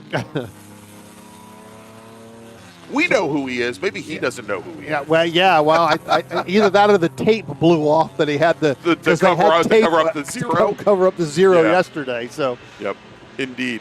I think the Miatas behind him know who he is. And now, look at this. As they come underneath traffic, Lenny Stan right to the back bumper of the TR250 as they come through turn 10. And, it looks like one of our Mazda Miatas has decided to call it a day. And Kristen Poole comes into pit road and comes out. This is not going to be well right here. Hold on. We're going too wide. Ooh. he's trying to rejoin. Yeah, not a spot. And somebody needed to be down there to hold that up. You can see our starter and there's the debris that we had earlier. Yeah, our starter was trying to direct her to stay to the inside as she rejoins, and so everybody makes it through. And now trying to come underneath the Grimshaw machine. That is David Gott in the green and yellow number 80 machine. And we're just getting the call right now that the 29 Henry Fry, the next time that he comes by, will get the one to go. All right, so we got about one and a half laps now left here at Summit Point. And let's see if Lenny Stan changes his approach going into turn 5. A little bit, Brian. Yeah. A little bit there. But again, that is one of the places where he definitely loses ground to the TR250. But here in this section of the course, where he gains it. He gains it all back. Is the TR250, we said he's got about a good amount of torque and get the power down, maybe a little bit too much throttle there early on in the carousel. But this time, coming out of turn 8 and up the hill, not nearly as close as he was just a lap ago, just 2 miles ago as they come through turn 10. And now as they come onto the front straight, just one more lap remains for Henry Fry and Lenny Stan. Yeah. Okay, they're going to come up on the back of one of our Porsches. I believe that's going to be Russ Rosenberg in that number 8 machine in that silver down into turn 1. They're going to have to get through. We'll see whether or not Henry's going to be able to get through. And Greg, you were just talking about Henry Fry really get through some of this course on this track. He just went his fastest lap of the race and the fastest lap of the race. With all this traffic and slower cars behind him. Yeah. So, indeed, good to see that. But now a new leader, Brian. Well, no, I'm sorry. They're coming up on some slower traffic. Yeah. They're coming up on the Rosenberg the Russ Rosenberg number 8 machine. Rosenberg pulls that car to driver's left to let him by. And they are now through, heading into turn 5 for the last time. Rosenberg really went driver's left to get out of the way of Lenny Stan. Lenny Stan had to put them right side tires right up on top of the curbing there in turn 4. Again, we always say that's not a high percentage pass, but when you're racing for the lead, you've got to stick it in there and make it. And so Lenny Stan getting those right side tires right up on there, that actually slowed him up a little bit. And again, I think a great weekend nonetheless. He may not take the win here, Brian, but Lenny Stan in this race car, this is the first weekend out for this race car since 2006, 20 years ago, as the checkered flag now will come out, and taking the win is going to be Henry Fry in his Triumph TR250. Multiple wins this weekend for the Triumph driver. Lenny Stan will finish in second. Brian, as I was mentioning, this silver Porsche, or this white Porsche that Lenny Stan was driving, raced competitively in Porsche Club of America Club Racing from 1995 to 2006, so for 10 years, and then it was put away and back out for the very first time this weekend, and showing what a strong entry it really is. All right, as we watch now, more of our field come through, and coming out of turn 10 now, and coming across the line, we had Mark Wheatley in his Triumph TR4, Zach Lane in the cream and red MGB, and here come Craig Seifert, Thomas Levy. And actually, Levy's now coming out of turn 10 with TW Heron in tow. Yeah, wait till you see this one. All right, let's stay on this camera here as they come over the crest of the hill and across the line. Heron by 5/100ths of a second over Justin D'Antonio. That was the battle for 8th. Wow, 5/100ths of a second. Joe Mills will round out your top 10 in the first of many, well, not the first, I guess it was actually the third of many red Mazda Miatas, but first of that group that he has been in all weekend with Brian Cotter and Thomas Levy and Philip Gott, you name it. All right, that is going to wrap things up now for our small bore over 1.3 liters, Brian. We keep constricting, we keep getting smaller. Next up is going to be the Lola Cup. That is for our racers, our small bore sports cars under 1.3 liters, as well as our Formula Vs. They're going to be up next here at Summit Point Raceway, the 2025 Jefferson 500. Stay with us. Want to get started streaming your races or make your current live stream more captivating? We've helped hundreds of drivers create engaging live streams. It's simple. Create a new stream event, grab your camera, and start streaming. Head over to myraces.live to sign up for a free account. Or join us in our community Discord. Stream, share, engage.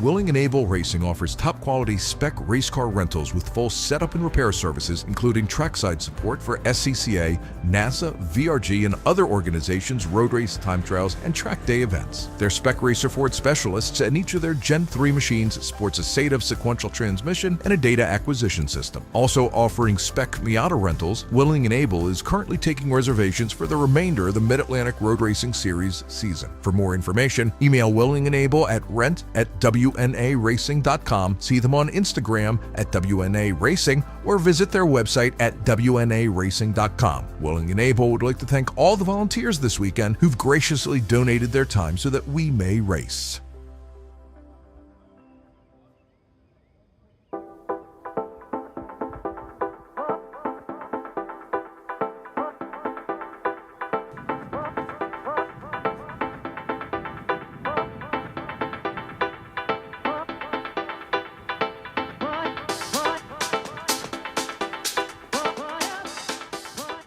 Combining the art and science of going fast, Peter Krause provides professional, private coaching and analysis for sports car drivers at many East Coast tracks, including Virginia International Raceway, as well as remotely via Zoom. A multi-time championship-winning race car driver, award-winning mechanic, and automotive historian, Krause can communicate effectively both the psychology and methodology of going fast. Pioneering the use of GPS data and video logging technology to advance driver performance in club-level, historic, and entry-level professional series since 2001, Peter relies on data-driven objective measures, creating successful strategies to make his drivers faster. An expert in AIM, VBox, Motec, and Garmin, as well as other systems. If you have questions on how to get more out of your data, schedule a consultation either in person or remotely to leverage the power of your tools to improve your driving. For more information, call 919-740-1871 or visit www.peterkrause.net today.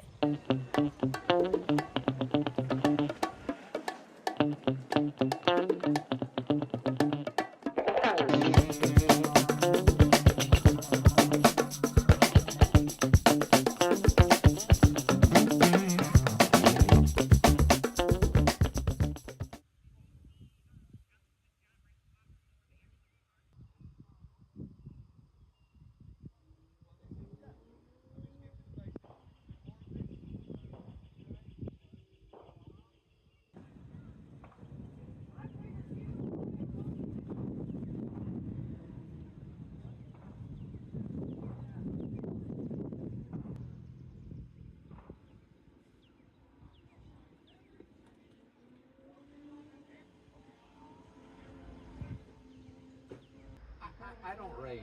I just like driving the track, so when I come out here, it's kind of like, okay, I just want to have fun and not get hurt or hurt somebody, so I watch the flaggers. You do that.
engine on, engine on, engine off, engine on, engine off. And it was confusing, the stability control, because it turns back so nice.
That's true.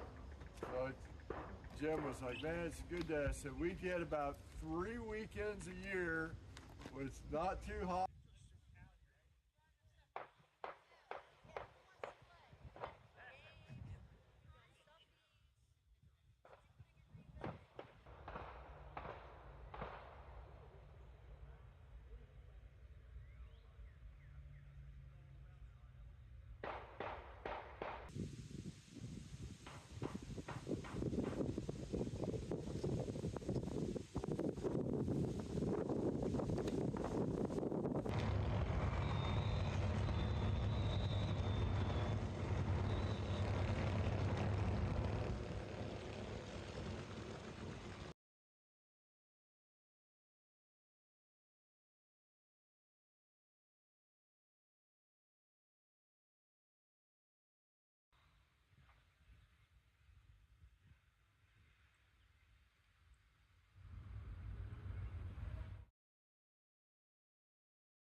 Welcome back to Summit Point Raceway, the 2025 Jefferson 500.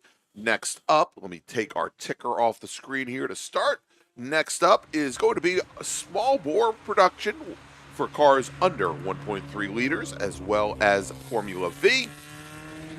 Let's run down. Brian, I'm going to give you what the starting order would be if everybody didn't go home. Maybe they're home. They're watching Maybe Formula home One watching. from Imola. Yeah. Robert Anderson in his C Sports Racer, 1970 Vitesse Sports Racer, starting on the pole today. I believe he is out here today. Good to see that. Peter Kraus in the Kraus & Associates Fiat X19, not making the grid today. He was scheduled to start on the outside of the front row.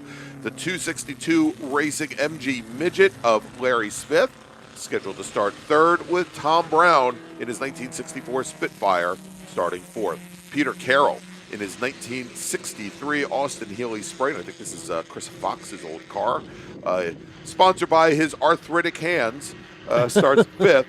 Will Thomas in the GMT Racing Austin Cooper S, scheduled to start sixth. Richard Jefferson in an Austin Healey Sprite will start in seventh position, with Stephen Hershon in his Turner Mark III starting in eighth. Then we've got Emily Ryan in her AutoWorks V Sport Racing Caldwell Formula V machine, scheduled to start ninth, with Aidan Mulready in the Autodynamics Formula V starting in 10th. They've had some great races here this weekend.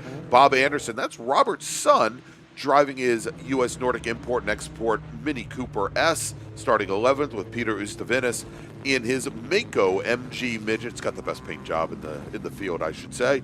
He starts 12th, or scheduled to start 12th. Doug Zink in his Zink Z5 Formula V. That's a 1968 chassis, scheduled to start 13th, with Niall McCabe in his 1967 MG Midget 14th.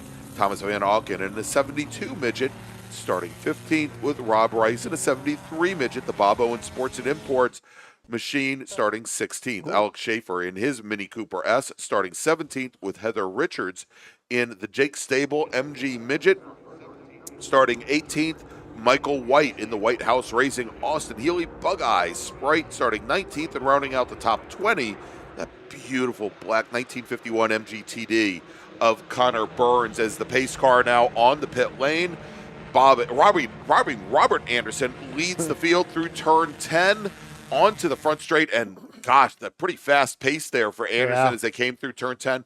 The starter's going to look over the field. If he likes what he sees, he's going to throw the green flag. Brady pulled out the green flag, and then he kind of hesitated. But there you go, green flag in the air. Yeah, he thought, oh, yeah, maybe we'll hold off. We won't. Maybe he threw the green flag twice. One for Robert Anderson, and one for everybody else. Exactly. It's Anderson, and that is only, I think that is a 1300 cc machine, that Vitesse Lotus-powered twin cam machine, as they head down into turn 1 for the very first time. And we'll see now as they come out from behind the trees. And sitting in second, sliding in the second in the dark blue, number 1 livery Triumph Spitfire, Thomas Brown with Steve Hershett in the Turner. Now sitting third in that Turner, trying to watch here as it comes down the hill, holding off the blue Austin Healey Sprite of Pete Carroll, that number 55 machine. And if I remember correctly, Brian, the Sprite that Carroll is racing, that number 55 car, again, that's a former Christine, we call her Chris Fox, car, held the G production, actually will always hold the SCCA G production record here at Summit Point Raceway, as G production was removed from the schedule in SCCA racing about 15 years ago, combined GT5 and GT4. Combined into what is now known as GT Light many years ago. Chris unfortunately passed on, now I guess running on 10 years. She also for a long time held the E-production record here in her Lotus Super 7 as well.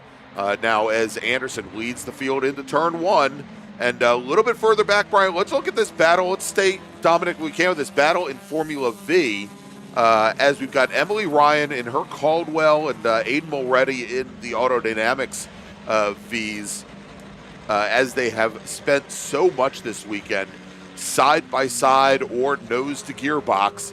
And they are once again in very close proximity. Mulready really doing his best to open up turn 3, and we can see there Mulready definitely carries more speed through turn 3 than Emily Ryan does, as Emily was maybe cheating over a little bit towards the center of the track, maybe putting in a little bit defensive line when maybe she didn't need to at the time here, but already Mulready now makes up another half car length, just turning in for turn 5, and he's going to try to slot underneath Ryan as they come through 6B through the carousel, and I think he's got that pass done. Yeah, she slotted out pretty wide out through there. And look, she doesn't have her drafting partner there, Richard Jefferson, so I don't know what he's going to do. She doesn't have that midget to get behind. I actually wrote this note down when you were going through, kind of the starting lineup is that, I'm not seeing Richard Jefferson out there.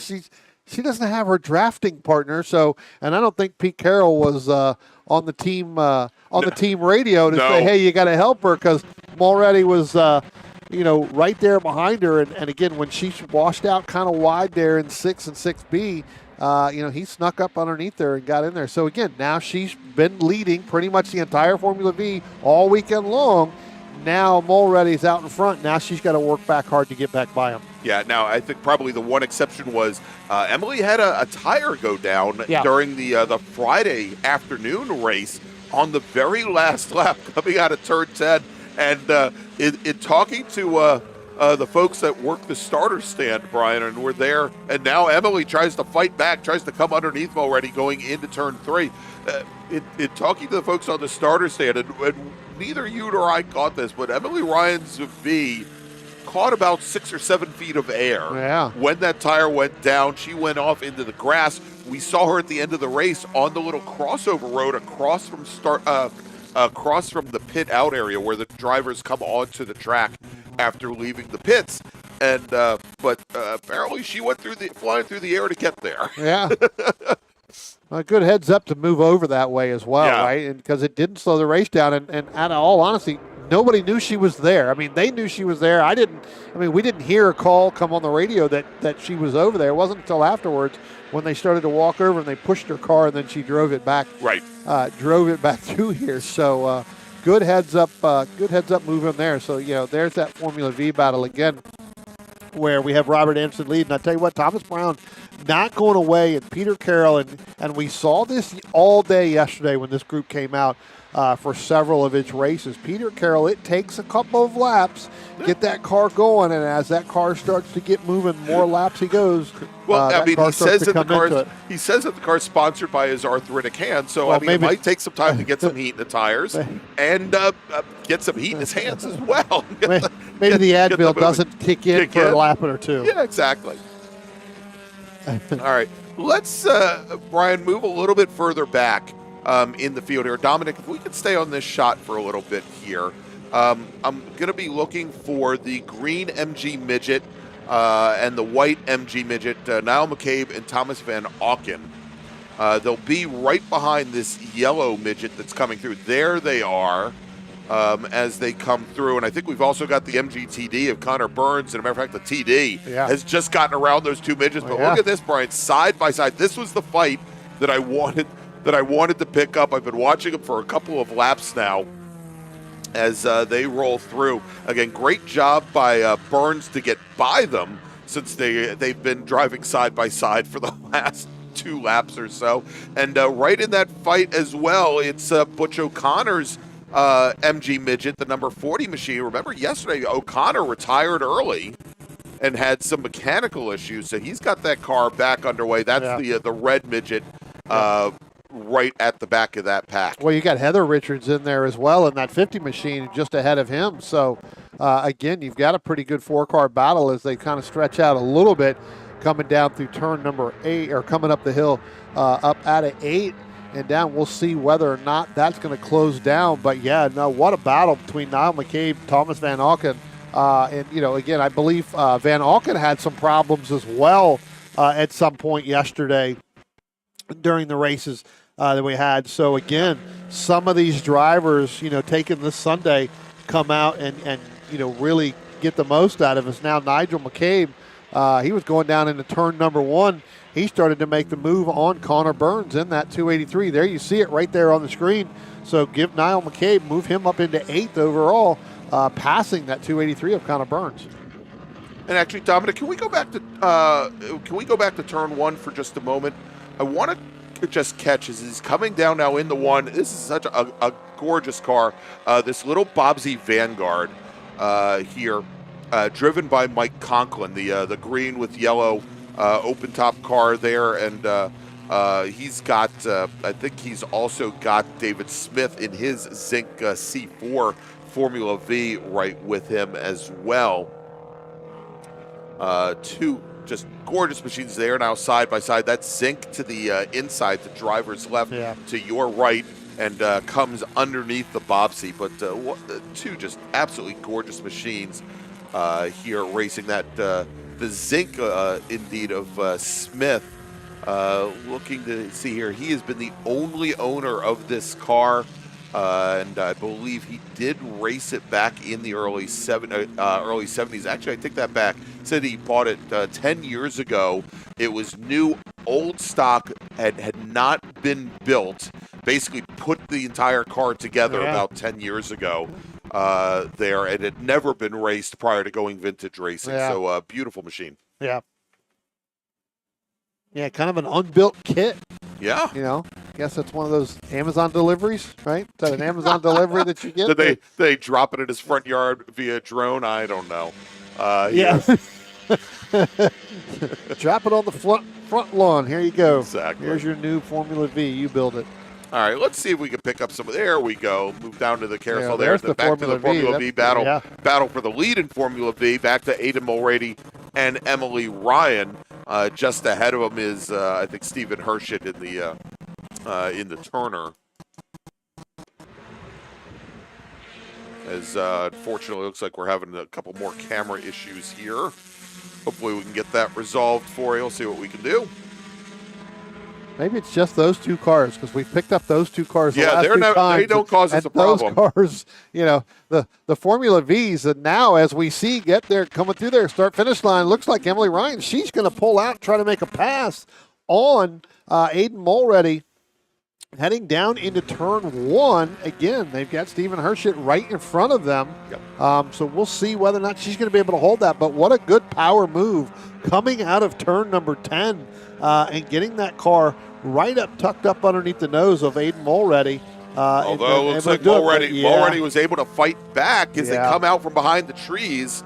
And, and same deal, Brian, we talked about this earlier. If you go deep, if you come down from the center of track or driver's right, you have to be able to hold that car, let it not push out too far on the exit of turn 1 going into turn 2. Otherwise, you risk that the passer, or pardon me, the passee becoming the repasser. Yeah, I think you see that over-under in there. If you just don't hit it just right, your car wants to wash out here this weekend. Again, we've seen it all weekend long, where the track just doesn't allow that car to have the grip. You wash out, lose the nose of the car, and the other car just does the over-under, right? So it becomes a little bit of a challenge right there in order to pick that up.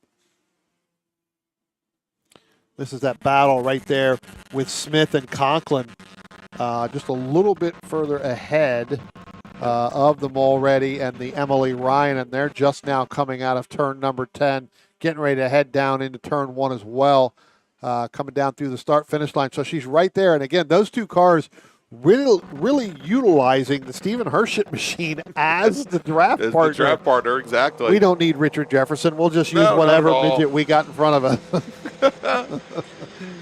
Actually, Hershett is in the Turner MK3, so a little bit different car. Maybe they're getting a better draft off of that car than they would. And look at this, Brian, as we watch a little bit further back in the field between David Smith in the Zinc C4, Mike Conklin in the Bobsy, and they've got our overall leader, Robert Anderson, coming up behind. And unfortunately, it looks like as Anderson came through, that really split the pair of open wheel drivers up just a little bit. Right behind our two open wheel racers, another beautiful machine there. That is the light blue Austin Healey Sprite, the Mark I Bug-Eye Sprite of Danny Doherty Sr.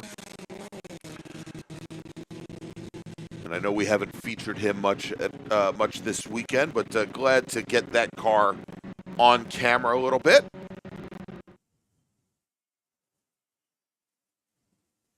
Yeah, I tell you what, Robert Anderson really having problems getting through there, and at one point you had Thomas Brown and Peter Carroll starting to close the gap, but you've got Peter Carroll now closing the gap on Thomas Brown right here. Here comes the Mulready and the Formula Vs. They're still locked in right behind that Turner. Well, they got other cars too they can still use as a draft partner now. So they're not only going to do that, as Hershett, he pulls out a little bit down the front stretch, so they lose a little bit on that lap there. But yeah, as I was talking about, Anderson having some problems getting through the other two Formula Vs there with Conklin and Smith on that last lap. That allowed Brown and Peter Carroll to close up. Now that Anderson's gotten away from that, he's starting to pull out a little bit further, and Peter Carroll dropping just a little bit further back from Thomas Brown because he got kind of held up with those Vs as well.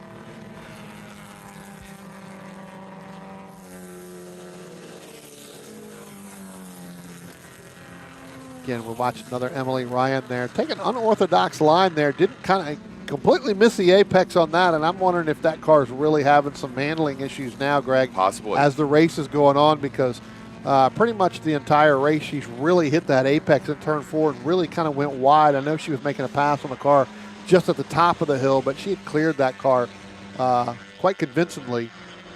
Yeah, now just having a little trouble getting down there, yeah.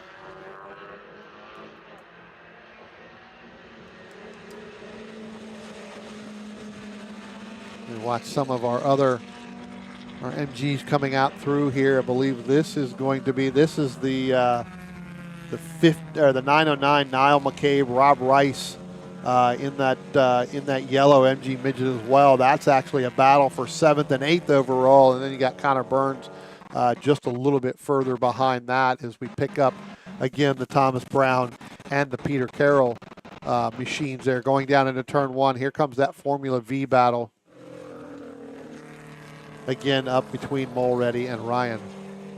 And again, apologies as heat taking its toll on our camera equipment here this weekend. But we see here as they come out from behind the trees, coming up towards turn three, as Mulready continues to hold off Emily Ryan. And I don't want to get into the role of driver coach here, but I think Emily Ryan could probably carry. She has some challenges there in turn three, and as we teach students here, Brian, many times it's just a matter of inches around this racetrack, and I think if she entered that corner maybe from a little bit further to the edge of the track, driver's right, and actually used that exit curbing a little bit more, she'd be able to carry a little bit more speed.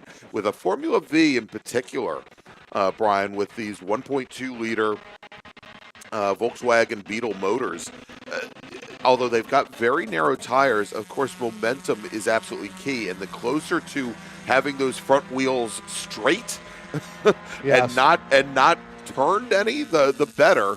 And from the way she's entering that corner, she's actually scrubbing off a little bit of speed. Yeah. But they're going to be, again, in a great draft here as they're sitting right behind the turner of Stephen Hershett coming down the front straight. Yeah. Tell you what, if we can, Dominic, and they're well, let's go ahead and continue this in here for a second because I wanted to pick up with that other battle we were watching earlier on. But, she is really working hard with just about a minute left, so she really is not going to have a whole lot of time trying to get in front of, Aiden Mulready. So we're looking for the 78 right now of Anderson. The next time he comes by, he's going to have one lap to go. So depending on where Robert Anderson is, whether or not Emily Ryan's going to be able to have that chance to move back in front of Mulready. I think so far they've split kind of the weekend. Right. I think she won Friday, and then Saturday morning is where she had the flat tire early on. So Mulready picked it up as Robert Anderson's getting ready to come down up underneath the bridge and be coming through turn 10 here in a minute. So he is definitely going to be getting the one to go. I'll tell you, as he comes through turn 10 to start his last lap, if we could possibly, and I know this is tricky, go down into turn 1, Dominic. Maybe. And of course, there it goes, freezes up. A nice little fight here. That is Rob Rice in the yellow 73 midget with Niall McCabe in the green midget right behind. Then that the MGTD as well, the Thomas Van Alken, and then Connor Burns in the MGTD. And then Heather Richards and Butch O'Connor have really tightened things up. Richards in the green 50 midget, Butch O'Connor in the 40 red midget. We'll see him here next up. Coming through this shot, there is the 50, there is the 40. And again, great, and just ahead of our leader as he comes through turn 3. And again, good to see Butch O'Connor get that machine back up and running. Of course, you and I will probably see Butch next weekend at an event in New Jersey Motorsports Park, but I'm glad he was able to get that car back underway. As we now follow Robert Anderson and Thomas Brown. Brown in that dark blue 1964 Triumph Spitfire. And, he put up a valiant effort early on to stay with Robert Anderson. Just hadn't been able to keep up with him. That Vitesse, very different than a production-based car, obviously, Brian. Yeah. And much more to the task right here. Yeah, in this battle here, all these battles right here, Greg, they're going to have to go one more time, lap. Right? Because he kind of backed out of it a little bit, which was nice to see. Nice to let him by. Exactly. Let him go and finish. Yeah, because he's definitely, as he gives the wave here, as he comes across the start-finish line. So Robert Anderson going to pick up the win. I believe that is a sweep for him this weekend. Indeed it is. Now, the question is, Brian, as our cadre of midgets and of MGs comes through turn 1 and into turn 2. Looks like a couple of the cars right ahead of Robert Anderson might have thought they got the checkered flag. Yeah. We'll see here. And let's take a look. No, I think they're still moving. So these drivers didn't see the green flag. It was more the next group through. Heather Richards in the green 50, Butch O'Connor in the red 40. we're just ahead of Robert O'Connor, or probably we're just ahead of Robert Anderson, and it looked like the checkered flag was actually brought out just before they crossed the line. So let's take a look. Dominic, stay on this shot for just a moment here, and yeah, it looks like they're still pushing down through here. Emily Ryan in the probably not Emily Ryan, Heather Richards in the green 50, Brian.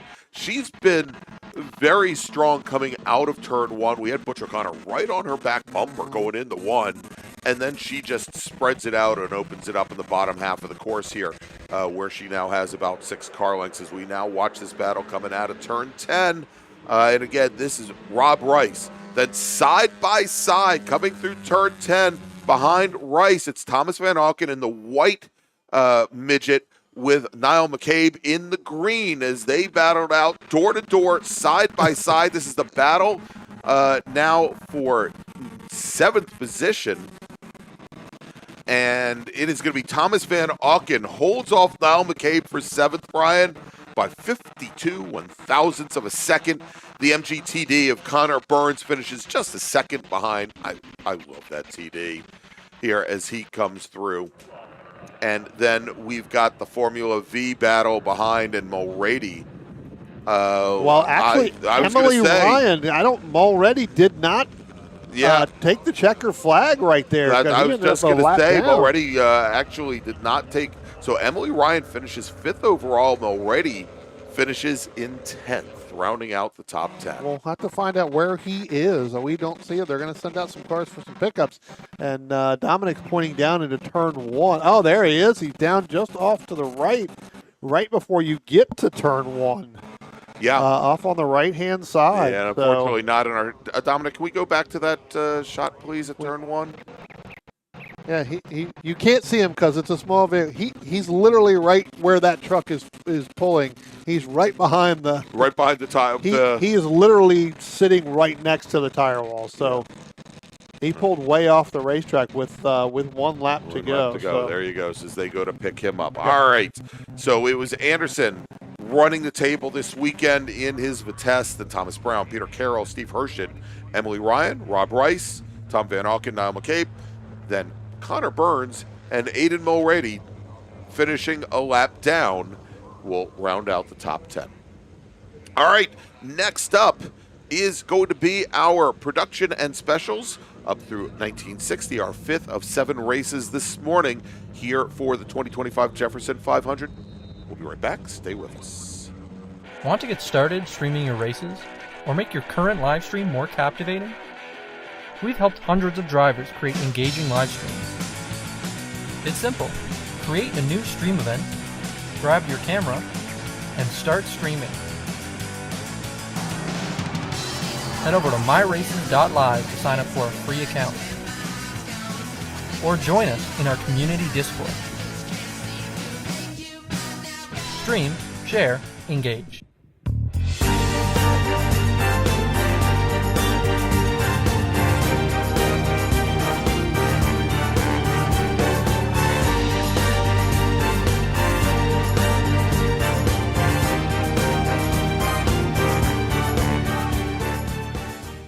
Willing and Able Racing offers top-quality spec race car rentals with full setup and repair services, including trackside support for SCCA, NASA, VRG, and other organizations' road race, time trials, and track day events. Their spec racer Ford specialists and each of their Gen 3 machines sports a SATAV sequential transmission and a data acquisition system. Also offering spec Miata rentals, Willing and Able is currently taking reservations for the remainder of the Mid-Atlantic Road Racing Series season. For more information, email Willing and Able at rent@WNARacing.com, see them on Instagram at WNA Racing, or visit their website at WNARacing.com. Willing and Able would like to thank all the volunteers this weekend who've graciously donated their time so that we may race.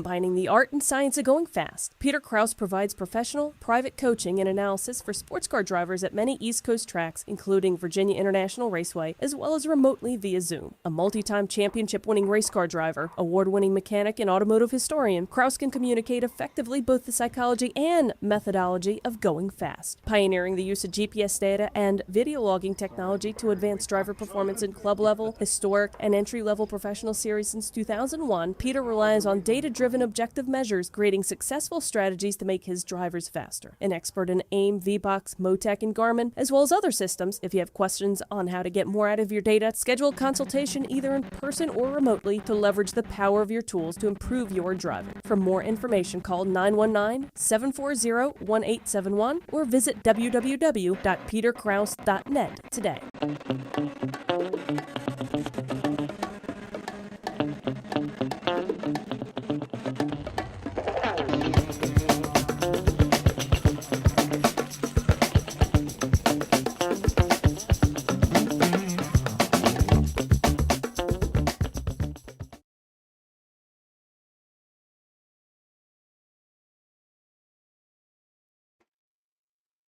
It is the 2025 Jefferson 500 presented by the Vintage Racer Group. I'm Greg Ginsburg along with Brian Donati, and we have just a couple more races to go this morning. Next up, Brian, it is our Donohue Cup race for production and specials through 1960. Let's run down a good portion of the starting order, starting on the schedule to start on the pole day. And we just noticed there are a number of racers that are not going to make the grid here today. Scheduled to start on the pole in his 1965 Ginetta G4, Hervey Park.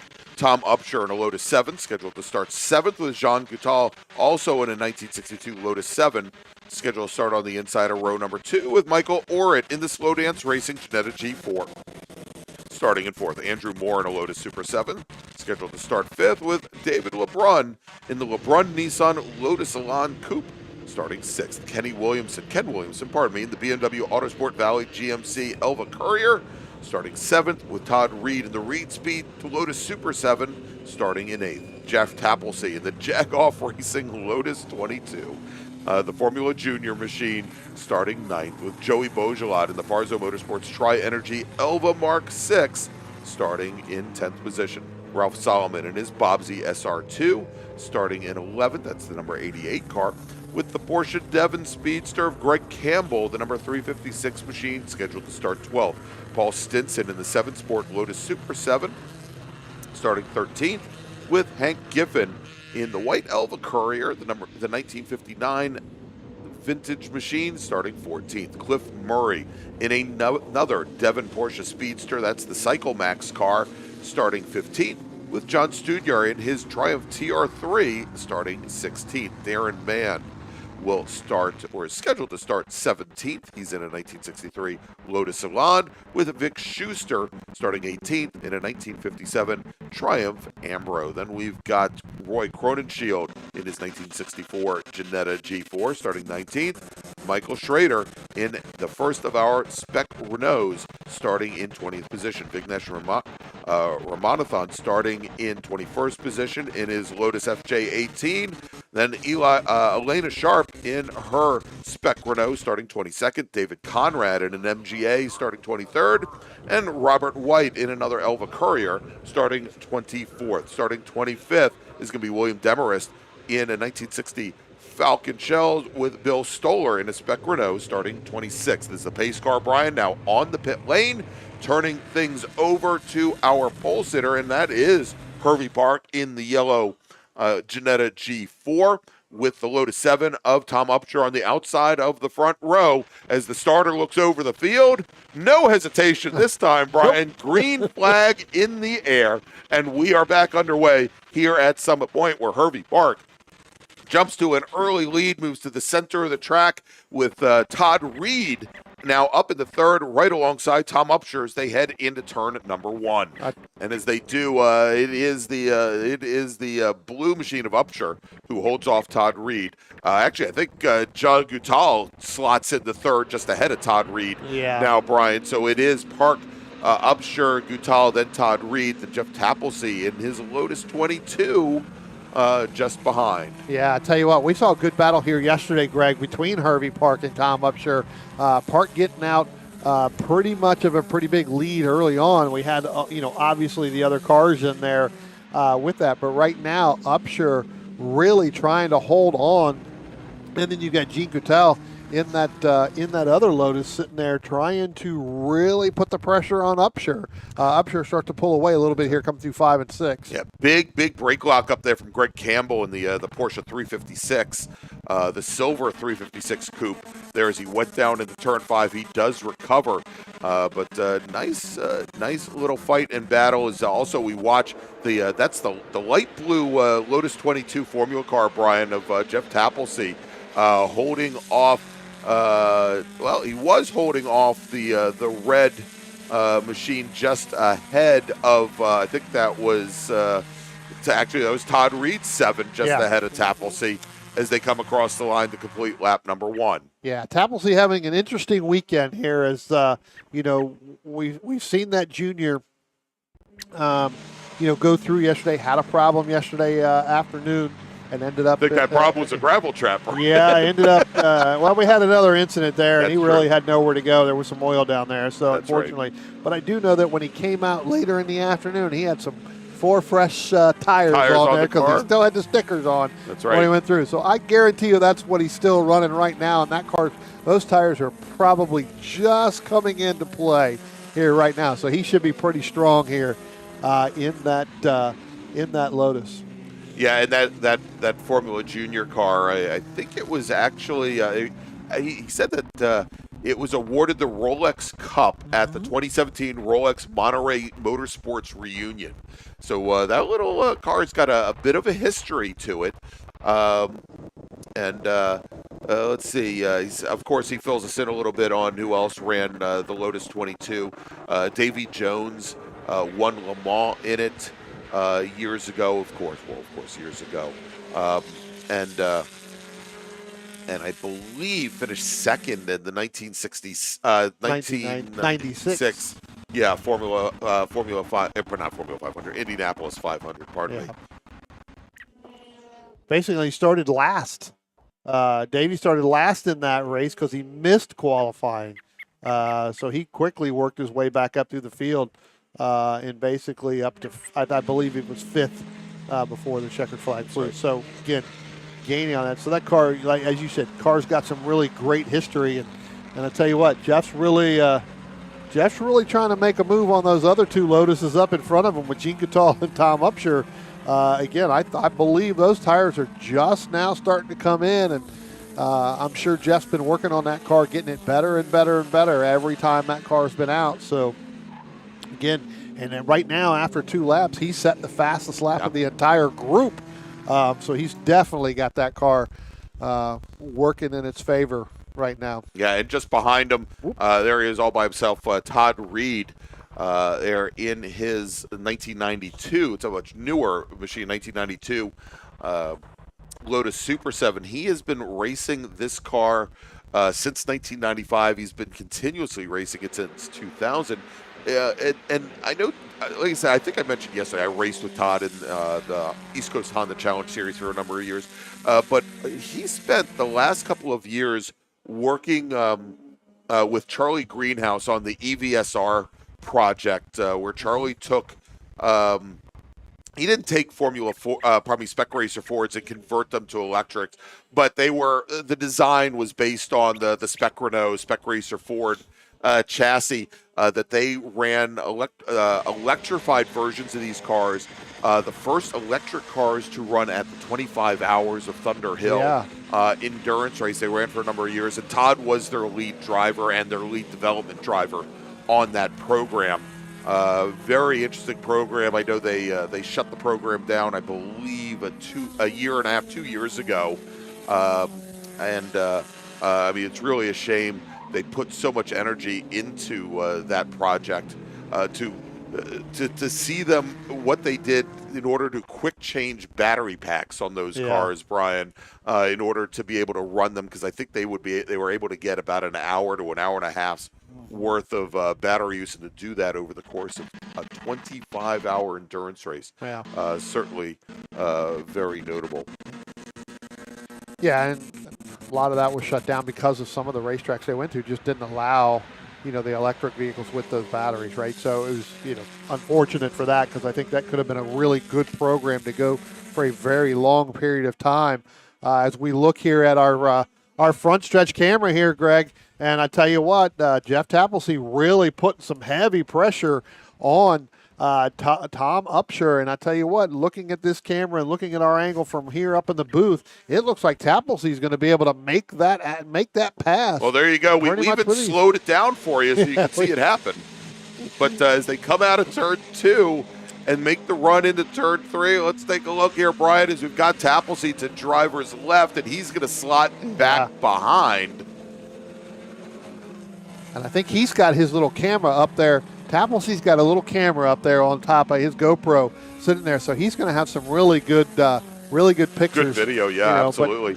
I was going to say, good thing Bill Stoller's out there racing, because we just saved him a photo, from Taplesey starting to make that pass. He's going to be paying us. So I talked a little earlier. We saw the silver 356 Porsche, the 356, early on in the race, locked up the brakes going into turn 1. We're going to see it come into our view here in just a moment. This is being driven by Greg Campbell. It's the 141 machine. There it is, coming through the carousel just behind Ralph Solomon's Bobsy. And so Campbell started off the weekend, Brian, in a Porsche Devon Speedster.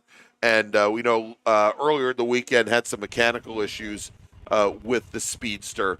Really a shame to see that car not be able to make it through the weekend. It actually won the overall prize at the Monterey Historics a couple of years ago, and also at the Porsche Rennsport reunion. And again, not able to make it through the weekend, had some mechanical issues here, but good to see Campbell get that 356 out as we watch this battle now again right at the front of the field with Tom Upshur in the silver and blue Lotus 7 trying to hold off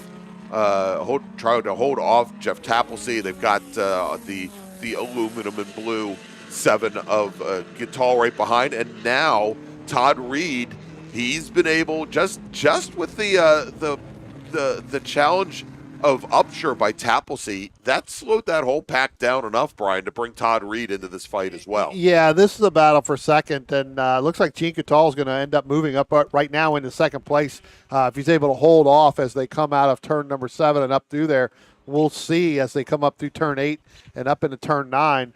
But it does look like Gene Gittal is going to end up making that pass. Taplesey is going to end up being third, and then you're going to move Tom Upshur all the way back to fourth as they came through there. So as they come out of turn number 10 now, and again, we're picking up some of our Spec Renaults, as that battle goes down through the front stretch and head down through the start-finish line, again, you can see Gene Gittal now trying to hold off Jeff Taplesey going down into turn 1. Tom Upshur a little bit further back, and as you said, Greg, Todd Reed now brought him back into the fold. That's second through fifth.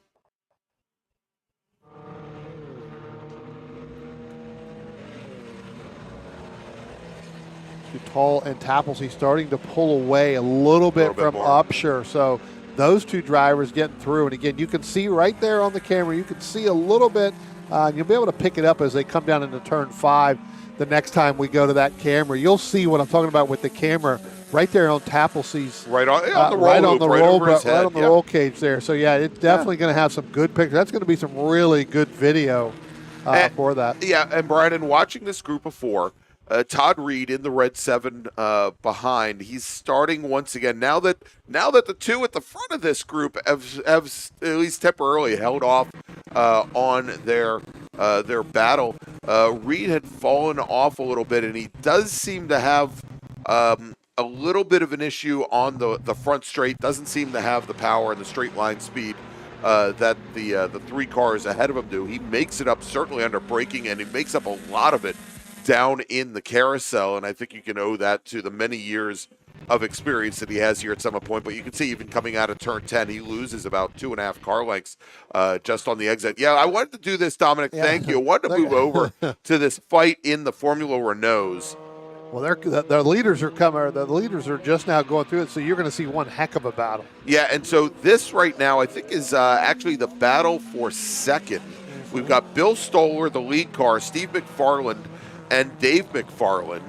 They are again, second, third, and fourth in class. They're running 14th, 15th, and 16th overall. Dominic, if we could stay with them for a little while. And then up ahead, they're just now heading into turn 5. That is your Spec Renault leader of Elena Sharp. Yep. Yeah, she's built up a pretty good battle here. I think that what we're going to see the next time by, I think you're going to see Steve McFarland. I think he got in front of Bill Stoller here. There's a 63 in the second yellow Renault. But then again, here comes that battle you were talking about with the early leaders. But and Brian, as we watch the leaders come through the Spec Renault fight here, you'll notice that there is something missing.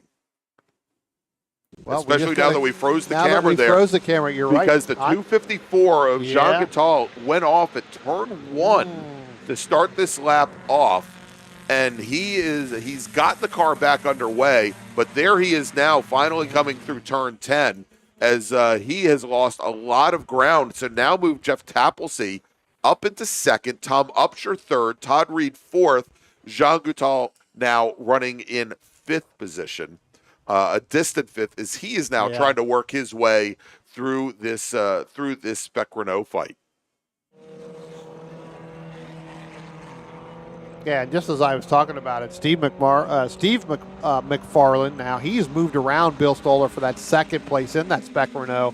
So move Bill Stoller back to third. Dave McFarland still sitting in fourth. But, again, it's one of those battles, and I believe now we're going to look at, if we continue to follow that, I think you're going to see Dave McFarland actually got around Bill Stoller as well. So as that traffic came, and again, Bill's still new to this, right? First race ever was last year. Right. In this car. He went to the VRG driver school in the Spec Renaults last year, had his first races here at the Jefferson 500. Yep. So again, second race here trying. So when you get a lot of that traffic right there, you're not really sure, and sometimes it's hard to see when you're racing. This, you and I have raced very many multi-class races. It's tough, and then what ends up happening is your competitor that's behind you, they sneak through there, trying to work a draft or trying to that other car opening the hole, and your competitor follows that hole. You're kind of left out there. There's really not much more you're going to be able to do.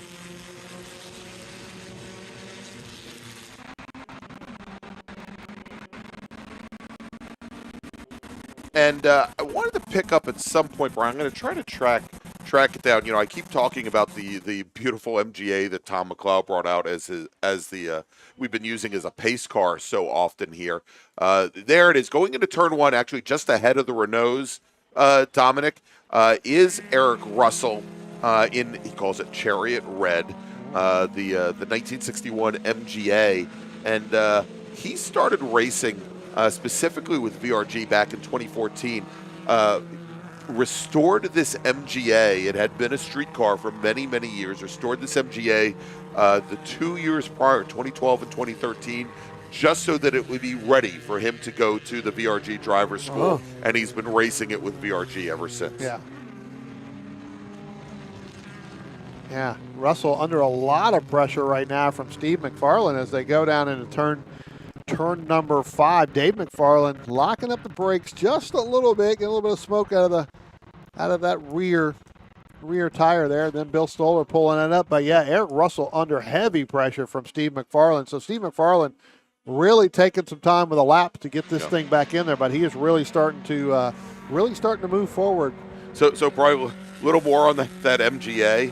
I said that Russell had restored the car to get it ready for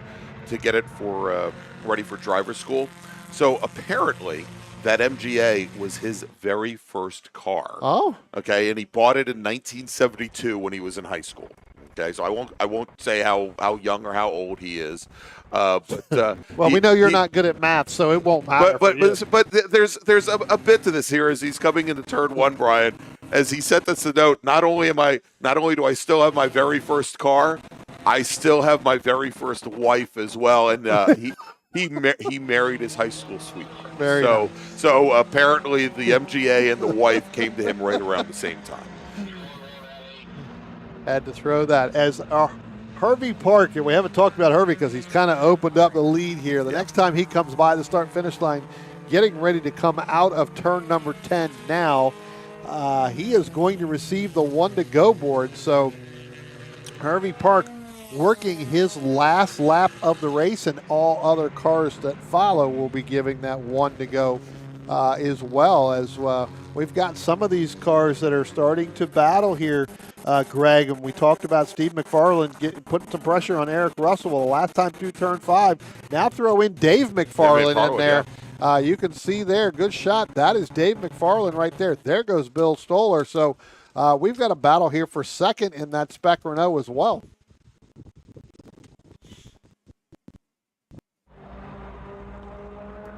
So they're going to end up with one more lap to settle this in this Spec Renault. Coming out of the group, there is the 411. That's Robert White. Then there's Eric Russell. And then you've got the two McFarlands back to back right there. As now we end up with the White machine and Russell machine side by side coming across the line, heading down into turn number 1. As we're going to jump back a little bit, there is our leader, Hervey Park, in his G4 Jannetta. And so, as we mentioned, he's going to get the 1-to-go this time by Brian. No, he's actually going to get the checker flag. Yeah. He's already received the 1-to-go along with everybody else. So everybody else wants to Park now going to get that checker flag. So Hervey Park picks up the win. I believe he swept yesterday as well. So kind of 3 in a row. Here comes Jeff Taplesey now. He's going to come out of turn number 10. He's going to be leading the Lotus duo there, Tom Upshur, then Todd Reed. Here comes Gene Coutal. That is going to be 5th overall. We got a couple other cars in between there. That is the 57 of Vic Schuster, and then Elena Sharp. So she's going to pick up the win in that Spec Renault class. Spec Renaults, exactly. All right, great run there. Brian, before we take a break, a couple of questions came into the chat. One is from Once Upon a Time. And Once Upon a Time wants to know when the Formula 4 Challenge Series is running. They're going to be our last group of the day. They are scheduled to go out in just a little while, scheduled for a noon start. And let's see, K24 Impreza, is that a Honda-powered Subaru? Who's asking if the red Chevron is going to be racing. And that red Chevron, driven by Eric Skibbsbrud, had an off yesterday. Went into the gravel trap at turn 1. Right now, they're not on the pit lane. We don't see anybody on the pit lane right now. Other than a couple of those Formula Fs. That's right. Or Formula Fords or whatever they are down there. That's right. So what we're going to do, Brian, we're going to let's run down here. It's Hervey Park, Taplesey, Upshur, Reed, then John Coutal, as you mentioned. Ralph Solomon and his Bobsy finishes 6th overall with Greg Campbell in that beautiful silver Porsche 356, finishing 7th. Cliff Murray in his Devon Porsche Roadster will finish 8th. John Studyar in the red Triumph TR3 finishing 9th. And Vic Schuster rounds out the top 10, as you mentioned, just out of the top 10 and taking the win in Spec Renault, Elena Sharp. We're going to take a quick break. We'll be back in just a few moments. Next race up is going to be the Charlie Gibson Trophy for the sports racers. It's going to start in just about 10 minutes. So stay with us. We'll be back with you here in just a few moments from Summit Point Raceway. It's the 2025 Jefferson 500. Want to get started streaming your races or make your current live stream more captivating? We've helped hundreds of drivers create engaging live streams. It's simple. Create a new stream event, grab your camera, and start streaming. Head over to myraces.live to sign up for a free account. Or join us in our community Discord. Stream, share, engage.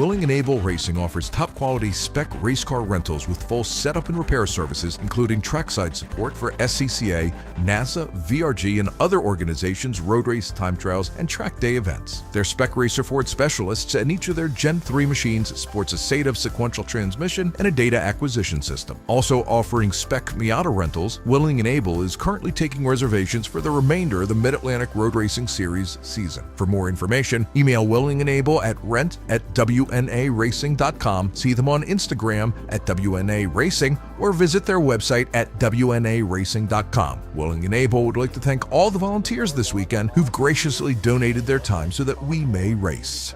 It was fun, yeah. It was a tough commitment because it was every day.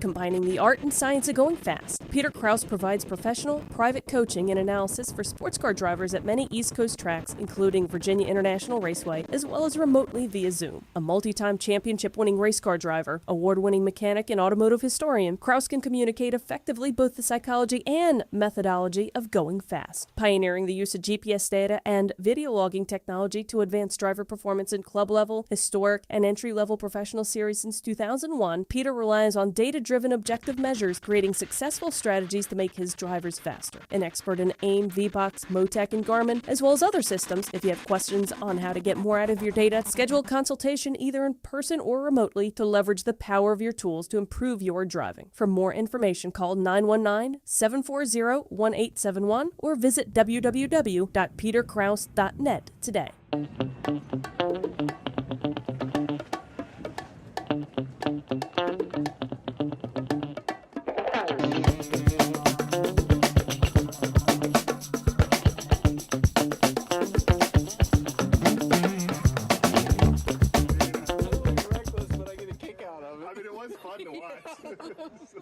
You know, and then they go blasting across the grass, hit the wall by the PRT.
I had it. I was like, what is wrong with these brakes? They're not the tuned. Oh yeah, sport they're bike not. brakes. Yeah. Like, this thing doesn't stop or steer like my R1. I'm like, you dummy, it's a Harley Davidson. It's not made.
need a VIN number. You don't need to register. It doesn't matter. You know, as long as you get it started, you can bring it here and it's fine. So that's probably what they did. It was probably some jerk from New Jersey. Well,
oh yeah. And just let it all out.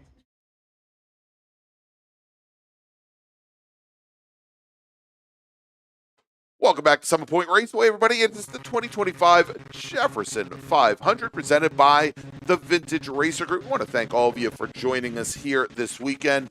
And K24 Press, since you were asking, yes, indeed, Eric Skibbsbrud did make the grid today. I'm going to run down the starting order, and I don't think we have the full complement with us, but let's see what we can knock out here. Scheduled to be on pole today in the J.H. Bennett Swift DB2, it's Joey Selmans with Eric Skibbsbrud in his Chevron, scheduled to start on the outside of the front row. That's a 1972 Canon machine. Larry Rossi in his Lola T598, scheduled to start third with Charles Habestrutner in a DB2, the Habas Performance Incorporated machine, starting in fourth. Dennis Henratty in his Reynard SF88, scheduled to start fifth today. Apparently, the only thing that Dennis has made it to is the qualifying session. He's made it to the sheets. Yes, exactly, and he's made it to our grid sheets for each race. Has not brought that. Has not brought his Reynard out for any of the races today or this weekend. Pardon me. Garrett Wilson in the Vintage Racing Services Lola T598, scheduled to start sixth. Oscar Pacheco scheduled to be our pole sitter in Formula F in his Van Diemen, with Christopher Vital starting second, seventh and eighth responsibly, and also figuratively, yeah. And we're all irresponsible. Although Vitalis still hasn't come off the grid yet. He's having a problem getting it started. Yeah, and that's the second day in a row he's had that issue. Sam Morton in the 1978 Lola T492, scheduled to start ninth, with Lee Braheen in a T89.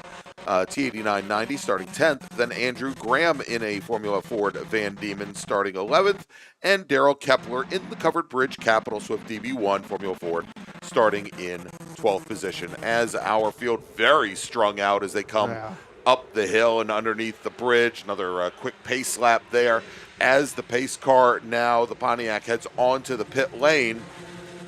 And that turns the field over, actually, to Eric Skibbsbrud, who is going to be our pole sitter today with, I believe, we've got Larry Rossi starting, probably that's Charles Habestrutner, starting in second on the outside of the front row. Yeah, Habestrutner, then you've got Garrett Wilson, then Sam Morton heading down in there. But I tell you what, Eric Skibbsbrud, and we saw this all day yesterday, even when we had Joey Selmans in there as well, right? Really took off, gets a great start right on these green flag runs.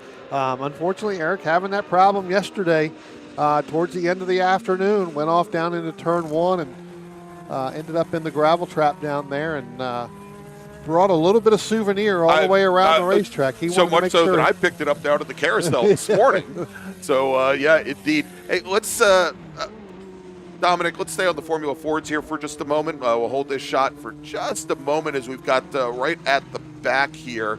The blue and gold machine, that is Daryl Kepler, and then the other blue machine, that is Andrew Graham, the blue, white, and red Formula Ford there right behind. Kepler had a huge issue going into turn 1 to start the race off. Started right there towards the front, fell back to the back of the Formula Ford, so now they are a little bit further behind the pack here as we can jump back over to turn 10 and pick up our sports racers. Yeah, Kepler having a little bit of a problem, as you were just talking about, Greg, as they, kind of open that up. Andrew Graham starting to pull away a little bit there. So,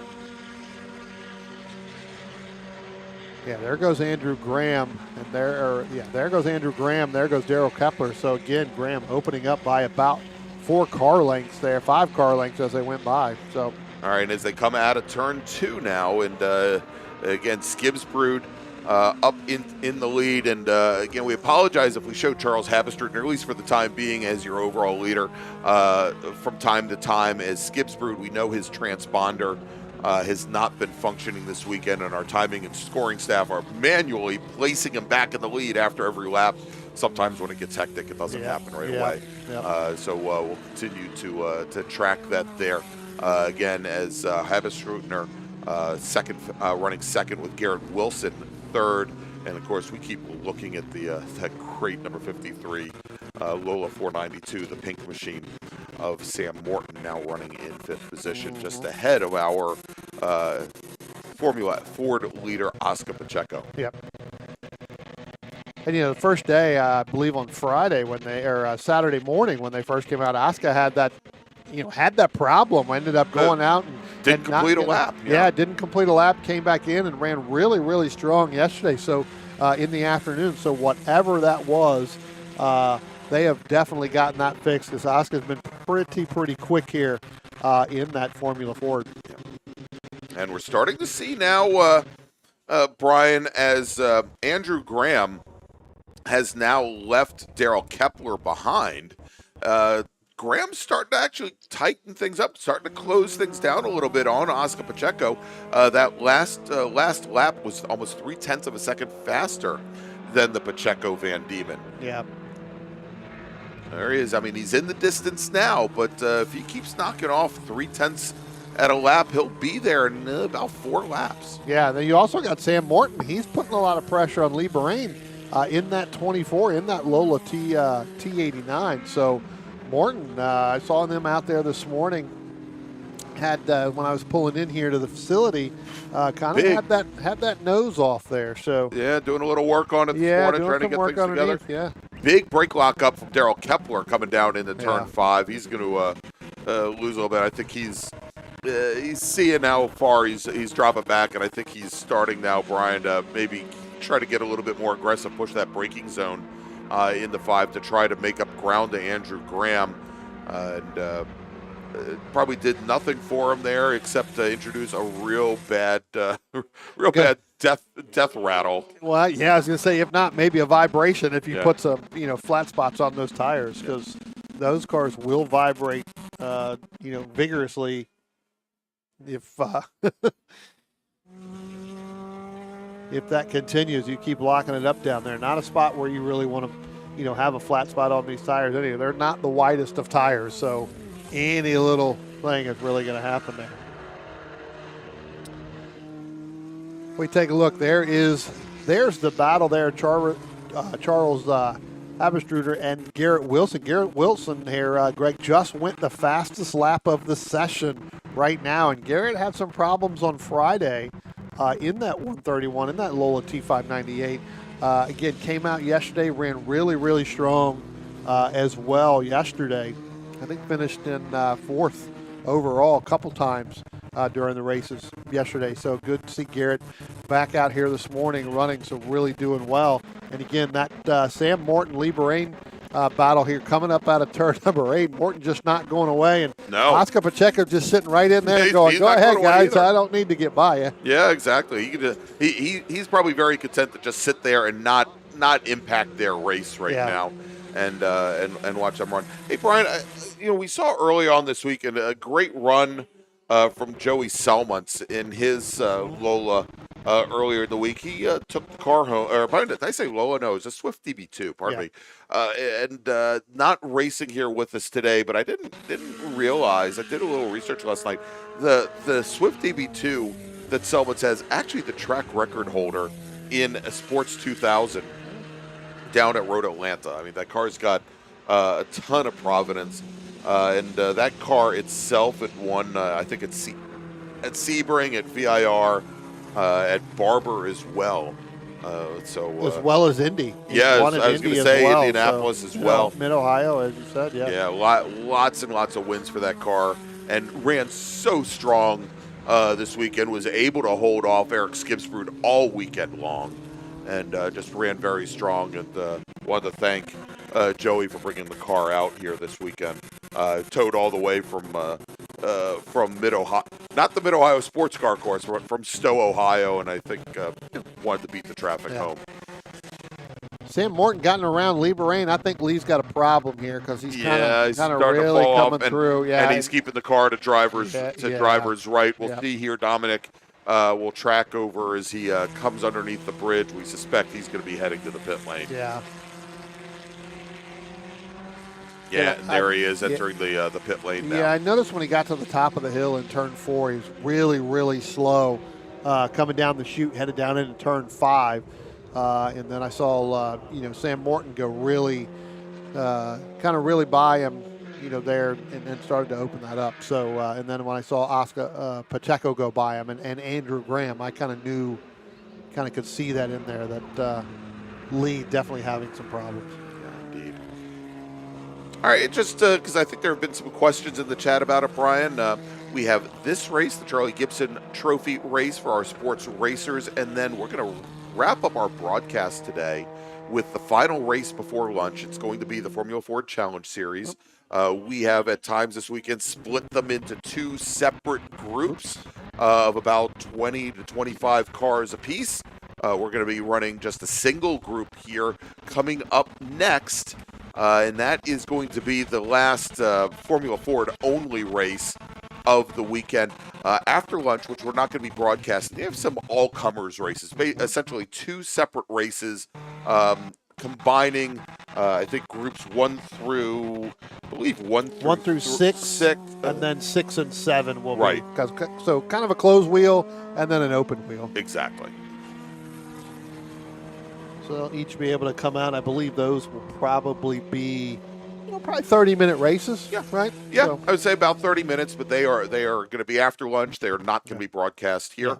If you want to come on out to the track and watch them up close and personal, I'm sure nobody would. Maybe significant other, but nobody would hold it against you. So come on out to follow along on Race Monitor if you're watching it there too. I know a lot of people follow these on Race Monitor. I know when I got home, I followed some of the oval stuff last night. And I had some friends racing, one down at Dominion, and then, all of my karting teammates were racing as well yesterday, so I was following them as well. So the race day never ends is what Brian you're right. I tried on 2 occasions, Brian, to watch Formula One qualifying last night and fell asleep each time. I want to thank F1 for putting you to sleep? One, for putting me to sleep, but also to put a condensed highlights package together on YouTube for each one of the practices and for qualifying, because I was able to see in 10 minutes what I couldn't keep awake for an hour and a half for. Right. Yeah, it's where we had those battles earlier on in this group here, Greg. They've kind of all dissipated here. Yeah. Eric Skibsrud's got 6.5, almost 7 seconds. Yeah, if you think we're only showing you 1 car at a time, Brian, that's because, more or They're less. that far apart from each other. Yeah, exactly. We've got between Skibsbrud and Aberstridner, about 7 seconds. Another 8.5 back to Wilson. Another 20 to Morton.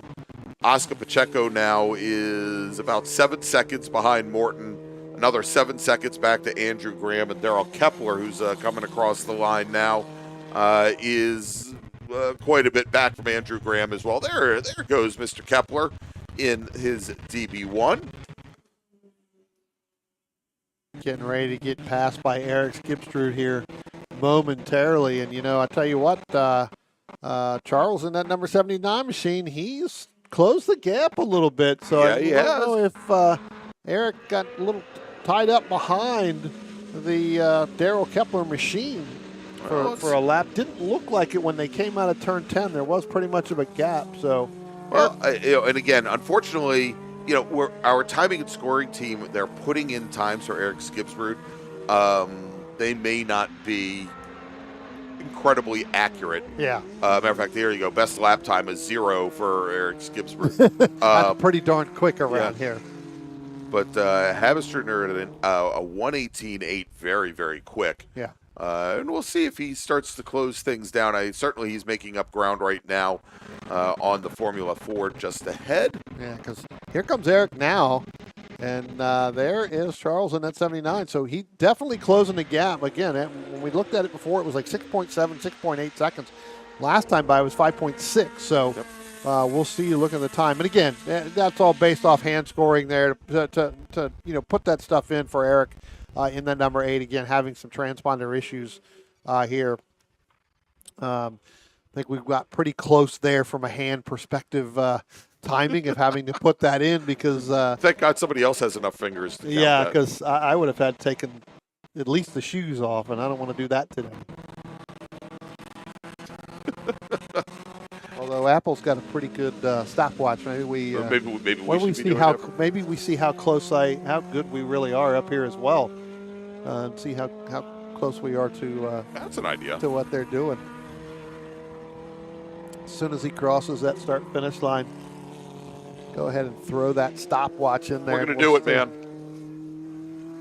All right, we're going to see who gets closest here. We're going to have our own. We're going to have our own little race up here while we're calling the action down on the racetrack. And again, these cars all kind of spread out. I think the closest race really right now is Andrew Graham and Oscar Pacheco, and that's about 9 seconds from each other. That's right. All right, so when Eric Skipsrud comes around, Brian and I are both going to come. He comes out of turn 10 right now. We're going to go one lap. If you think that Brian is going to win, go ahead and give us a big thumbs up.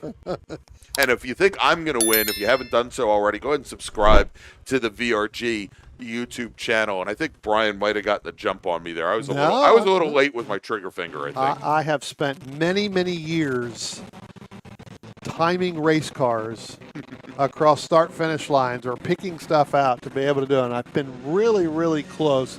The Skipsrud now comes out of turn number 2 and heads up into turn number 3 right there. We're going to see how close we really are. Time and scoring is getting in right around that 119 range.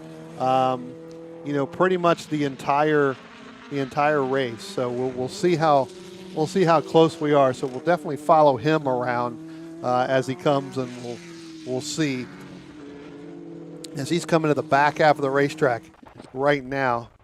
But I have spent many, many times out at racetracks doing timing for cars and writing this stuff down. And well, my problem is, I can't multitask, and it was a question of either talking or pushing a button, and I deferred to talking. So, story of my life. There we go. Oh, you see, and I even missed the button. I had it down as a 1:18.42. So you're a little quick there, I think. Yeah.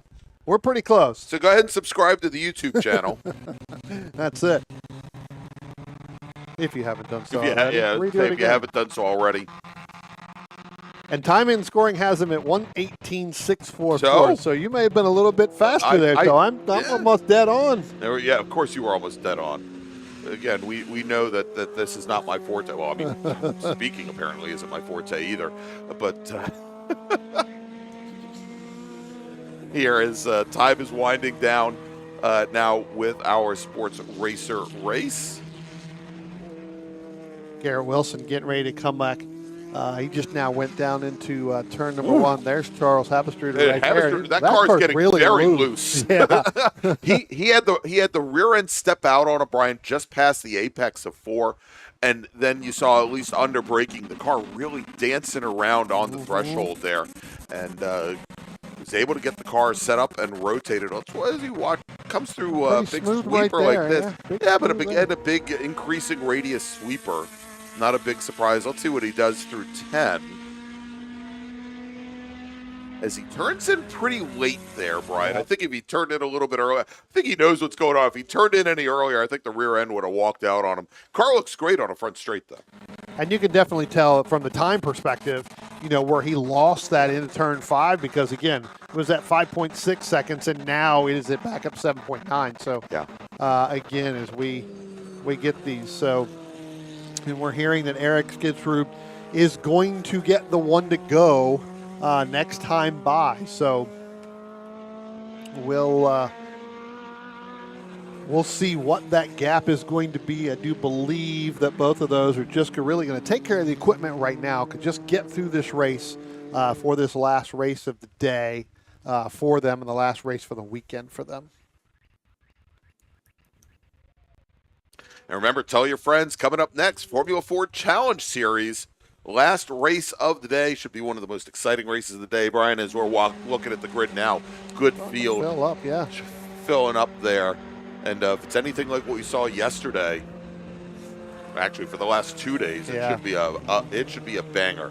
All right, Eric Skidsrud onto the front straight. 1 lap to go for Eric Skidsrud. Only 2 miles remain. As just ahead of him, I think that was Daryl. Was that Daryl Kepler? I think getting the blue flag, let him know that the faster traffic. Hey, Greg, is we've coming got up a standing yellow down into turn 1. Mayo had one go out, but I tell you what, Eric Skidsrud, when he came up on, I believe that is the Andrew Graham machine. Okay. He crossed up and was not really wanting to go by him because he wanted to give him another lap.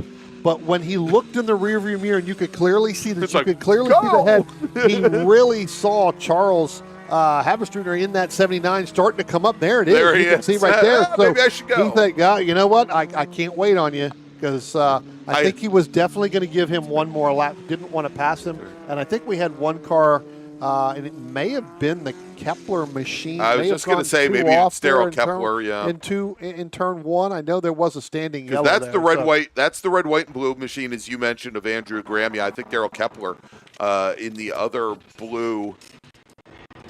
The other blue Van Diemen having some issues here as Eric Skidsrud comes out of turn 8 up the hill and underneath the bridge for the very last time. And Brian, I think for the first time this weekend, Eric Skidsrud's going to take the win in our sports racers race. Checkered flag in the air. Charles Haverstruder comes across the line, just a bit under a bit over 4 seconds back from Eric Skidsrud. Garrett, we see Oscar Pacheco come across the line there. Actually, that's not Pacheco. I think that is the Graham machine that we saw come across the line a lap down. Yep. Oscar Pacheco. And Morton did not take the checker flag. Right. Came in 1 lap early there. Yeah, just brought the pink car down the pit lane. Yeah. May have had some mechanical issues. We see him on the pit lane now. Here comes Garrett Wilson now in that 131 out of turn number 10. Yep.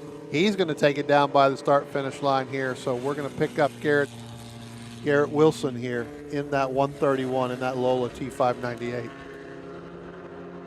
So there goes the 77 of Daryl Kepler. And again, Sam Morton not taking the checkered flag here. So he's going to end up finishing 1 lap down. Well, actually 2 laps down, but yeah, and I think that may have been, sorry, Greg, that may have been the car that went off down in turn 1. Yeah.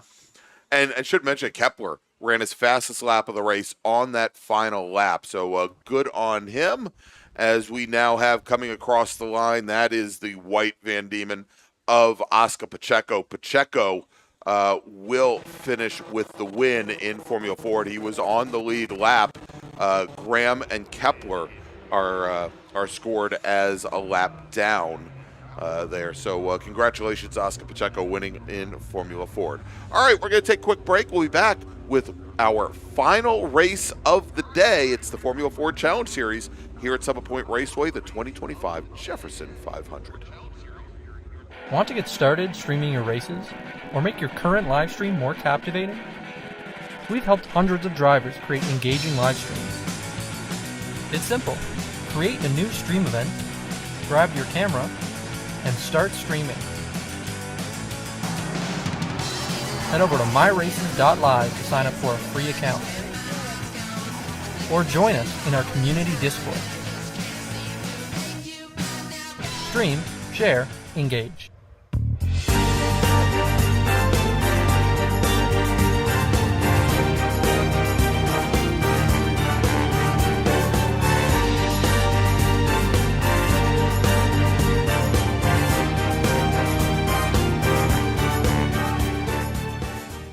Willing and Able Racing offers top-quality spec race car rentals with full setup and repair services, including trackside support for SCCA, NASA, VRG, and other organizations' road race time trials and track day events. Their spec racer Ford specialists and each of their Gen 3 machines sports a SATAV sequential transmission and a data acquisition system. Also offering spec Miata rentals, Willing and Able is currently taking reservations for the remainder of the Mid-Atlantic Road Racing Series season. For more information, email Willing and Able at rent@WNARacing.com, see them on Instagram at WNA Racing, or visit their website at WNARacing.com. Willing and Able would like to thank all the volunteers this weekend who've graciously donated their time so that we may race.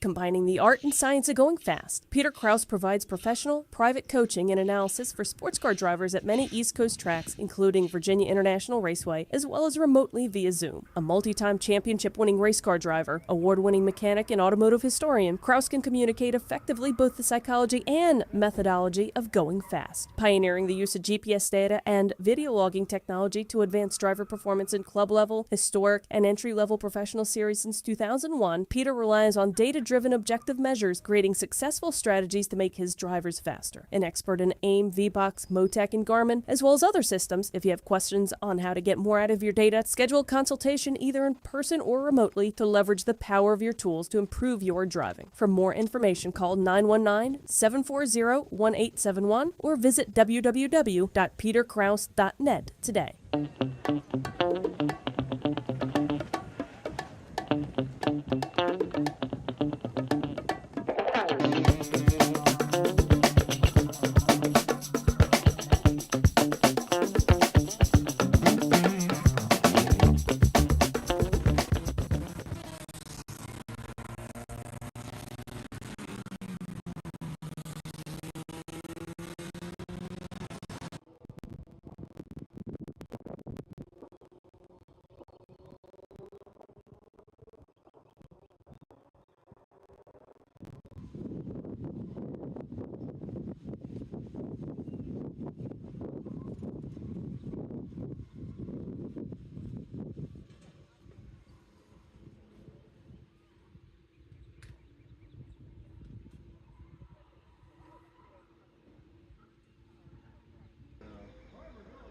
They don't. I talked to quite a few people and they don't even realize it exists. Or else they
mention this. I didn't know that was there. Oh man, No, I'm just glad tell you Kathleen. mentioned that. Tell Kathleen she'll get you a not waiver. You know what I mean? Yeah. You just sign. Welcome back to Summit Point Raceway, everybody. It is the final race of our broadcast of the Jefferson 500, presented by the Vintage Racer Group. I am Greg Ginsberg. He is Brian Donati, and we've got Dominic Mandiel with us here as well. And it is a race I think so many people have been waiting for. It is the Formula Ford Challenge Series final race here. And Brian, we know that a couple of the drivers are not here, did not make the grid, but we're going to run down the starting order, try and get through as many of them as possible, and we'll point out those as we can that are not here. We know that sitting right at the front of the line, he's going to be the first car to leave the grid here in just a moment, is going to be Jacob King in the Grand Prix Legends Royale RP24. Patrick Flynn, who won yesterday's race, don't believe is going to be on the grid. The number 29 Van Diemen RF81 scheduled to start second and not making the grid. So we have Wayne Nicolette in his Lola 1973 Lola T340. The REC Engines Exhibits.net machine will end up starting on the outside of the front row. Then we got Mike Agnifilo in the Stonebridge Cryoscience Van Diemen RF81. Scott Fairchild in a 1978 Zinc Z10, scheduled to start fifth, with Dave Handy in the Sasco Motorsports Crossley 32F, scheduled to start sixth. Robert Dusick in a Winkleman WDF2, scheduled to start seventh, with Sam Ryan in his Crossley 45F, starting eighth. Doug Mice in the Team Escargot Lola T340, starting ninth, with Eric Langbein in the Langbein Racing Castrol March 719, starting 10th. Then we were supposed to have either Frank Del Vecchio or Jordan Mayer, starting in 11th position. We'll see if that car went out. They had some engine issues yesterday. We didn't think it was going to be making the grid. Brian is waving his head no. So the Del Vecchio Racing Van Diemen likely not out there. Leon Hodges Austin in the Zinc Z10, the rack engine. Sodalicio della we'll just call it the REC Engines machine. That's the 1976 Zinc Z10. Leon Hodges Austin starting 12th. Tom Stefani in his Crossley 35F starting 13th. Joseph Griffin. So good is Joseph Griffin, Brian, that he's scheduled to start both 14th and 15th. There we go.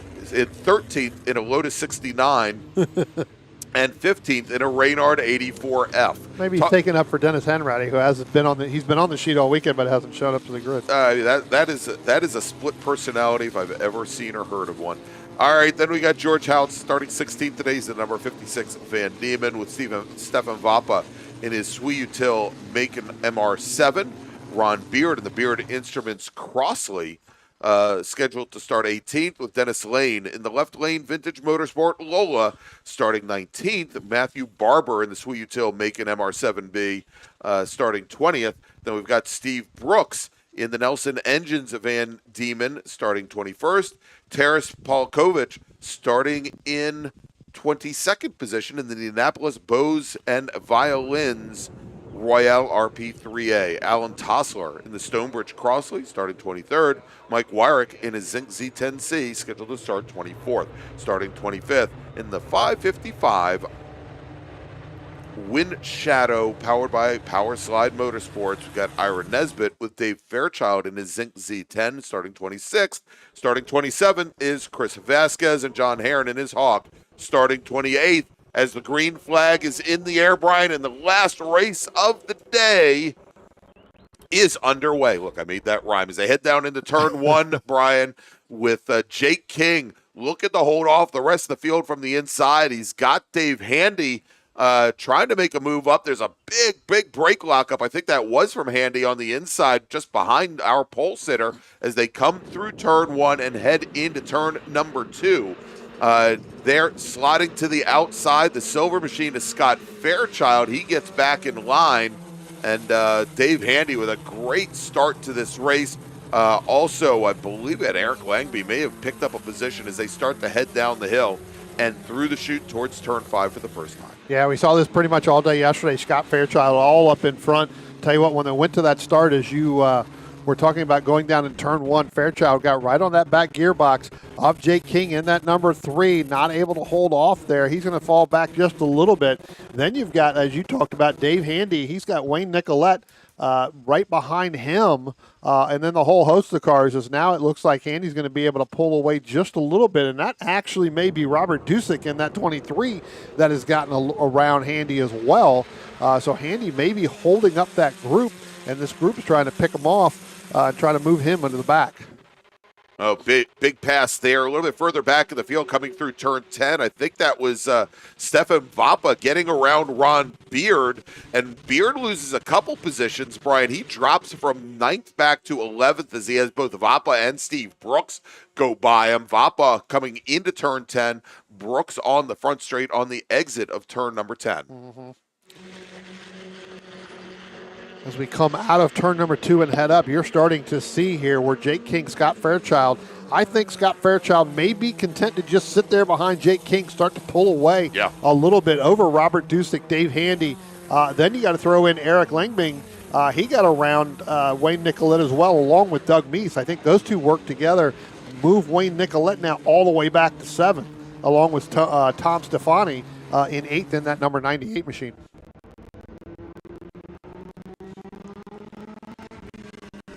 We watch him go through here, and I tell you what, Wayne Nicolette really, really loose there. Very. That left rear way out there, probably further than he really wanted it to be going through turn 6. Yeah, and it sets it up. You know, turn 7 is more of just it's a little flick back to the left, Brian, although there's a little bit of a hill that you cross over there to do it.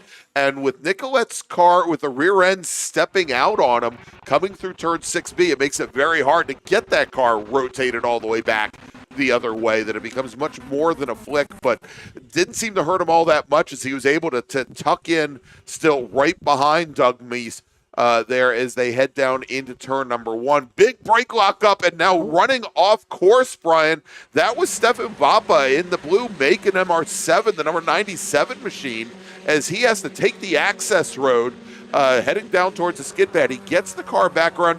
Dominic, if we can go back over to turn 1, please, for a moment. He's going to be coming back out. We're going to see her right behind this group of cars here, I believe. Oh, and there you go. Our camera freezes up. Sorry about that. He did come back out. He did rejoin, indeed. In fact, he's right there in front of that group.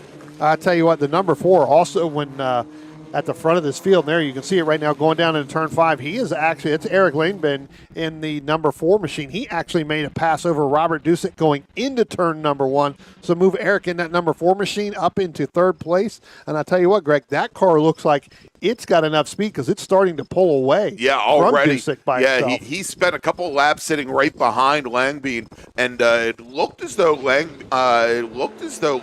Dusick and Handy and Meise were just, they were all bottled up behind that car. So now that they've made it through, we'll probably see some of our other entries try to work past as well. And Brian, as they head now down into turn number 1. We're going to have a new leader here, Greg. We're going to have Scott Fairchild's going to get around Jake King, pulled out right at the start-finish line and was able to make that pass. And I think that Jake King decided not to push the issue and drag race him down into 1, get him behind because they've pulled out by about 20, 25 car lengths. Yeah, don't want to see that disappear in the span of just 1 lap. Yep. Yeah, they've done a lot of work to separate themselves out so that they can fight later on. Correct. So that pass gets made, and Scott Fairchild that last time by, it doesn't sound like a lot, Brian, but he was about 15 hundredths of a second faster than Jake King on the previous lap. Yeah. He was able to use that advantage he had coming out of turn 3. Or probably out of turn 10 to take the lead. Brian's looking, and I noticed this before, that looks like we might have a small fire back behind turn 5. Yeah.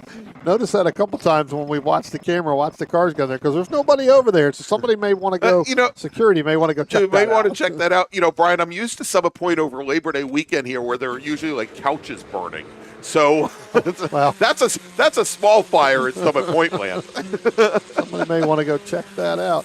And it also looks a little bit smaller than the Datsun fire that we saw yesterday. Right. Tell you what, Greg, as we watch Dave Handy get there, come down into turn one. He's going to be the fourth car in line right there. He's going to be in fifth position. He obviously tried to get the start that he wanted. That car just doesn't seem like it's up to full song like it was yesterday, kind of in the afternoon, because when we were up here with Frank Del Vecchio and Denny Austin and stuff, that car seemed to move up to the front quite handily, and now just not really where it wants to be. He's dropped all the way back again into fifth place. So as we look through we watch them come down into turn number 5. Tell you what, that again, you've got a little bit of wiggle there from the number 4 Larry Langby, and Robert Dusick going to try to go up underneath. We'll see here on this camera, he's not going to be able to make that stick, but what that's going to do, that's going to bring Handy, Doug Meese, Wayne Nicolette right back up into the fold. So that's now become a 4-5 car battle as they come up out of turn number 8. Again, that is for third place on back. So that will be the position right now. That race for the last podium spot is our two leaders working together. They've opened up by about 40-45 car lengths now, Greg.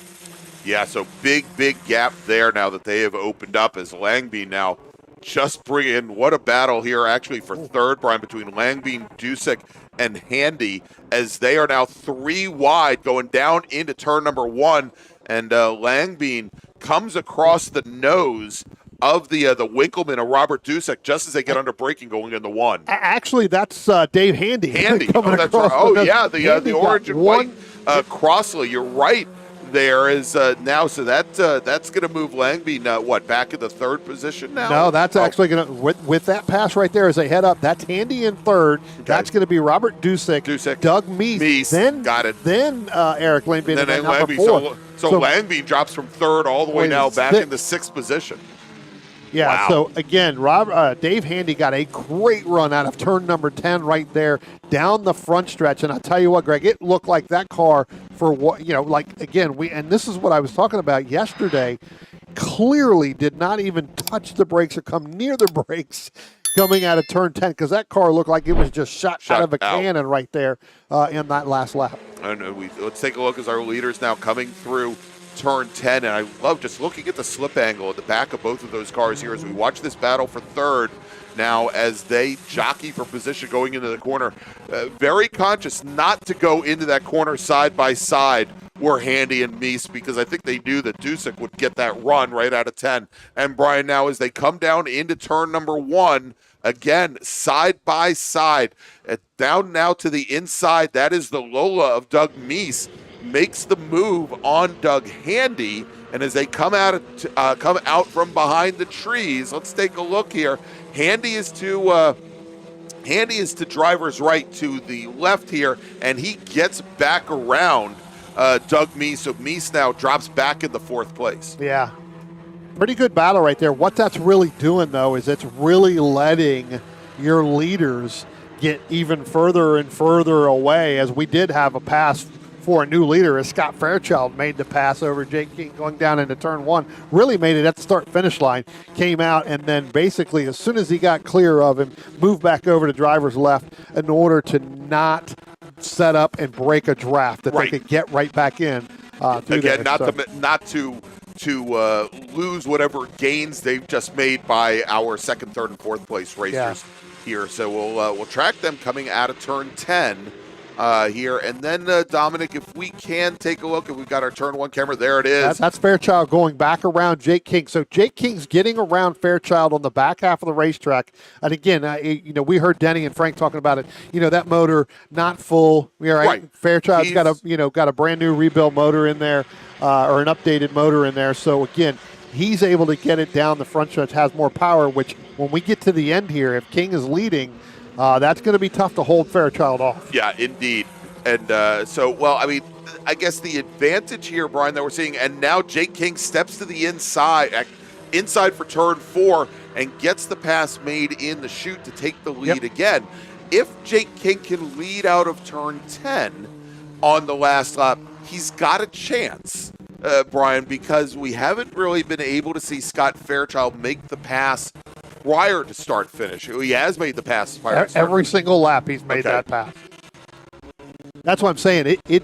As these guys are battling here for third on back, what's happening is it's allowing them to get further and further out, which is actually good for both of them. Right. Because when they come out of turn number 10, Fairchild gets a great run out and then moves over right at the exit of turn 10, right on the back gearbox. Now, this time when they came by, and again, this is third on back. Ooh, and Wade Nicolette, and Nicolette taking a look underneath Eric Langbein, couldn't get that pass made. Actually, I take that back. That was under Dave Handy. Yeah. Nicolette has gotten around Dusek and Langbein. So Nicolette there now alongside. No, I'm sorry. That is not Nicolette. Still third in this group here. That was Dave Handy taking a look to the inside on Doug Meese. And I think we're going to see here where Handy is still going to be sitting there in fourth. No, actually, there you go. Dave Handy now moves up at the third, so move Doug Meese back in fourth. Meese in the red Lola T340 there, and now Dave Handy gets around Meese as they come out of turn 3 and start to run down the hill. Yeah, you're going to drive yourself crazy if you're trying to pick it up. We'll just pick it up and start finish line because there's so much jockeying. I was watching the 81 there a little bit further back with Steve Brooks and Ira Nesbitt. Steve Brooks in 9th place, Ira Nesbitt in 10th. Ira Nesbitt got in front of Steve Brooks, but then Steve Brooks ended up passing the back. So this is what happens when you get a bunch of these cars that are all pretty much the same. It's up to the driver and to be able to utilize the draft. We've seen this in other products of racing completely. These cars, same as we've talked about with Formula Vs and even with our Mazdas. You have to have a partner. The arrow is in the draft is so important to make this pass. All right, so now moving down the inside once again is Doug Meese in the 1974 Lola 340. And he gets around Handy going into one. The question is whether or not he can hold it as they come out from behind the trees. He's got position as they come out and now moves right ahead of the machine of Dave Handy, the Crossley. And then we've got Wayne Nicolette still sitting right back there. The yellow one is we see Dusek and Langbein jockeying for position right behind it. This is great racing, Brian. I tell people, I've got a lot of SCCA history, that one of the best races that I had ever seen in SCCA club racing. We've got one. I think that's Dave Handy. I think Dave Handy's got a problem. Yeah, right the orange, white, and white Crossley there falling off the pace. And where there were 5, now there are 4. Yeah. Brian is, I think he's going to bring his car onto the pit lane. But I was going to say, I've got a lot of SCCA history, and I always tell people that perhaps the best race I have seen, championship race in many years I had seen, was 2017 at Indianapolis Motor Speedway for the Formula F race, where our top 4 racers, I think the count was somewhere along the lines over the course of a 40-minute race, like 44 or 45 lead changes. I mean, it was insane that every single corner practically there was a new leader until the very end. Great fight here as we watch another swap. That's a battle for the lead right there. That's the lead. So Jake King getting through. Again, Greg, we've talked about this, and Dave Handy did take his car back to the pit. He did. But I tell you what, that is not a position where you want to make that pass, and he was able to stick it in there. And that's because a little bit down on horsepower there, so he's able to stick it in there. Yeah, and I'm just wondering if Fairchild's leaving the door open to let that happen, or if it's just the fact that, and knowing that, okay, Jake can lead through this section because I'm okay and I can get him back again. Correct. Rather than trying to hold him off through there. And again, keeping it so that they keep their lead over the pack behind. But we'll see here again now as they're starting to make their way through some of the slower traffic here on the front straight, Brian. Our 2 leaders to the inside. And this might help Jake King just a little bit. Yeah, because he'll be able to. That's coming up on the John Felinos 99 machine, along with Thomas Lacosta in that number 15, kind of come up there. They kind of just let them go by down into turn 1. As they come up out of turn 2 and up into turn 3, you can see here that is going to be where that's going to separate. King's going to be able to get through there. Fairchild's not going to be able to get the run that he wanted, although he is able to get back right on that back gearbox as they come down into turn number 5. And I tell you what, Greg, what I'm hearing on the radio right now is the next time they come by the start-finish line, they're going to get the one to go. So that battle is going to be hot and heavy from the start-finish line all the way around. And again, Scott Fairchild able to pull out right at the exit of turn number 10, the last couple laps where he's making this pass. Got another car on pit road. We'll try to see what number that is, because I do believe that was one of the ones from earlier. Actually, he's going to go back. Nope, he's going to make that turn. Yeah, he's gonna make that turn, go back. So Jake King in the Royale RP24, Brian, that leads the field here as they come across the line to start the final lap. It's been an SCCA competitor since 1977, competed in multiple national championships, and I believe it's won multiple Club Ford championships here in the Washington, D.C. region with Bob Berman behind the wheel. And, of course, Wayne Nicolette brought this car back to life a couple years ago. Jake King has been racing it ever since. I mean, a lot of cars with such great history here. The Mies car as well. I mean, the Mies car, Brian, currently running third. No real history to it, but Doug has owned and raced this car since 2010, and just 3 years ago did a full frame-up restoration on the car. And again, really running strong. Oh, big brake lock up, and they get together. Yeah. Fairchild and King get together at turn 5. Both cars go off track. We've got the local caution there, which tells us that at least one car, now with the caution being withdrawn, that means they're both on course, and Jake King is your leader. And Brian, it happened. I thought that second pack of the second pack was and Dusek were going to get close, though. Well, I don't know that what is going to happen, because that second pack right there, that's the pack that they just lapped. So there goes Mies. He's the fourth car in that camera shot right there. Jake King now leading by about a car length and a half coming out of turn number 10, headed down the front stretch. It's going to be about a car length and a half. So, yeah, Scott Fairchild. There you go. So taking the win, Brian, Jacob King, margin of victory, 0.4 of a second over Scott Fairchild as that second group comes by to complete this race. We're looking now at the second pack that should be coming to the line here momentarily, Brian, and finishing in...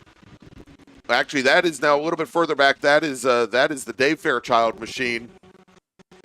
Finishing in third will be Doug Mies, with Eric Langbein finishing in fourth. Robert Dusek will finish in fifth, with Wayne Nicolette sixth. Tom Stefani will finish in seventh. Ira Nesbitt comes across the line in eighth. Ron Beard ninth. Stephen Brooks will round out the top 10. And then we have Dave Fairchild, Tom Venturino, Stefan Vappa, Mike Wyrick, and Chris Vasquez rounding out the top 15. Yeah, that was a big, huge, mess there, because it ended up being where, the leaders unfortunately had that contact between Scott Fairchild and Jacob King. Fairchild really trying to get the most he can to hold off, locked up those brakes, ended up taking both of them out, put them in the grass in turn 5, turn 6. They both collected themselves. They got back on. That allowed King to get in front of Scott Fairchild coming through there. And then, as you said, Greg, that second pack, that was the pack that they just lapped, but that also allowed Mies, Langman, and Dusek, along with Wayne Nicolette, to reel them back in. Yeah. At that point, it was anyone's game. Exactly. All right, so that, Brian, is Jacob King's first race win of the weekend. It was touch and go there. I think Fairchild knew that. He knew that he had to, for whatever reason, he thought he had the lead going into the carousel on the last lap, and just pushed the car too hard for the front tires, locked them up in there, and so it was Jake King again by 0.4 of a second over Fairchild at the line. Mies, Langbein, and Dusek were 6 seconds, almost 7 seconds back from there. That is, again, wrapping up, though. What a finish to wrap up our coverage of the Jefferson 500, the 2025 edition. Brian, let's take a look at what we've got coming up for the rest of the summer and fall here on the VRG schedule. It is now just about 1 month from now that the VRG is going to travel up to Massachusetts, head up to Thompson Speedway for the Vintage Motorsports Festival, the 11th edition of the Vintage Motorsports Festival, and then just less than a month later, the Pittsburgh Vintage Grand Prix at Pit Race. And then, of course, there's Lime Rock Park, but everybody go and circle on your schedule September 19th through 21st. Actually, it'll be September 20th and 21st, day 2 and day 3, where we're going to be bringing you live coverage of VRG at the Glen, featuring the Alphas at the Glen. And then we're going to also bring you live coverage here on YouTube of the Turkey Bowl in mid-November, just before the week before Thanksgiving weekend. Yep. And so, Brian, for the second year in a row, love bringing coverage to you here from Summit Point Raceway, our home. But such great cars, such great racing, such great people with the Vintage Racer Group. Yeah, this has become nothing but one big, huge family, right? I mean, and this is what we like to see. We had a great turnout here this weekend as well. While the weather, at some point didn't start out very well on Friday, it ended up being fantastic yesterday.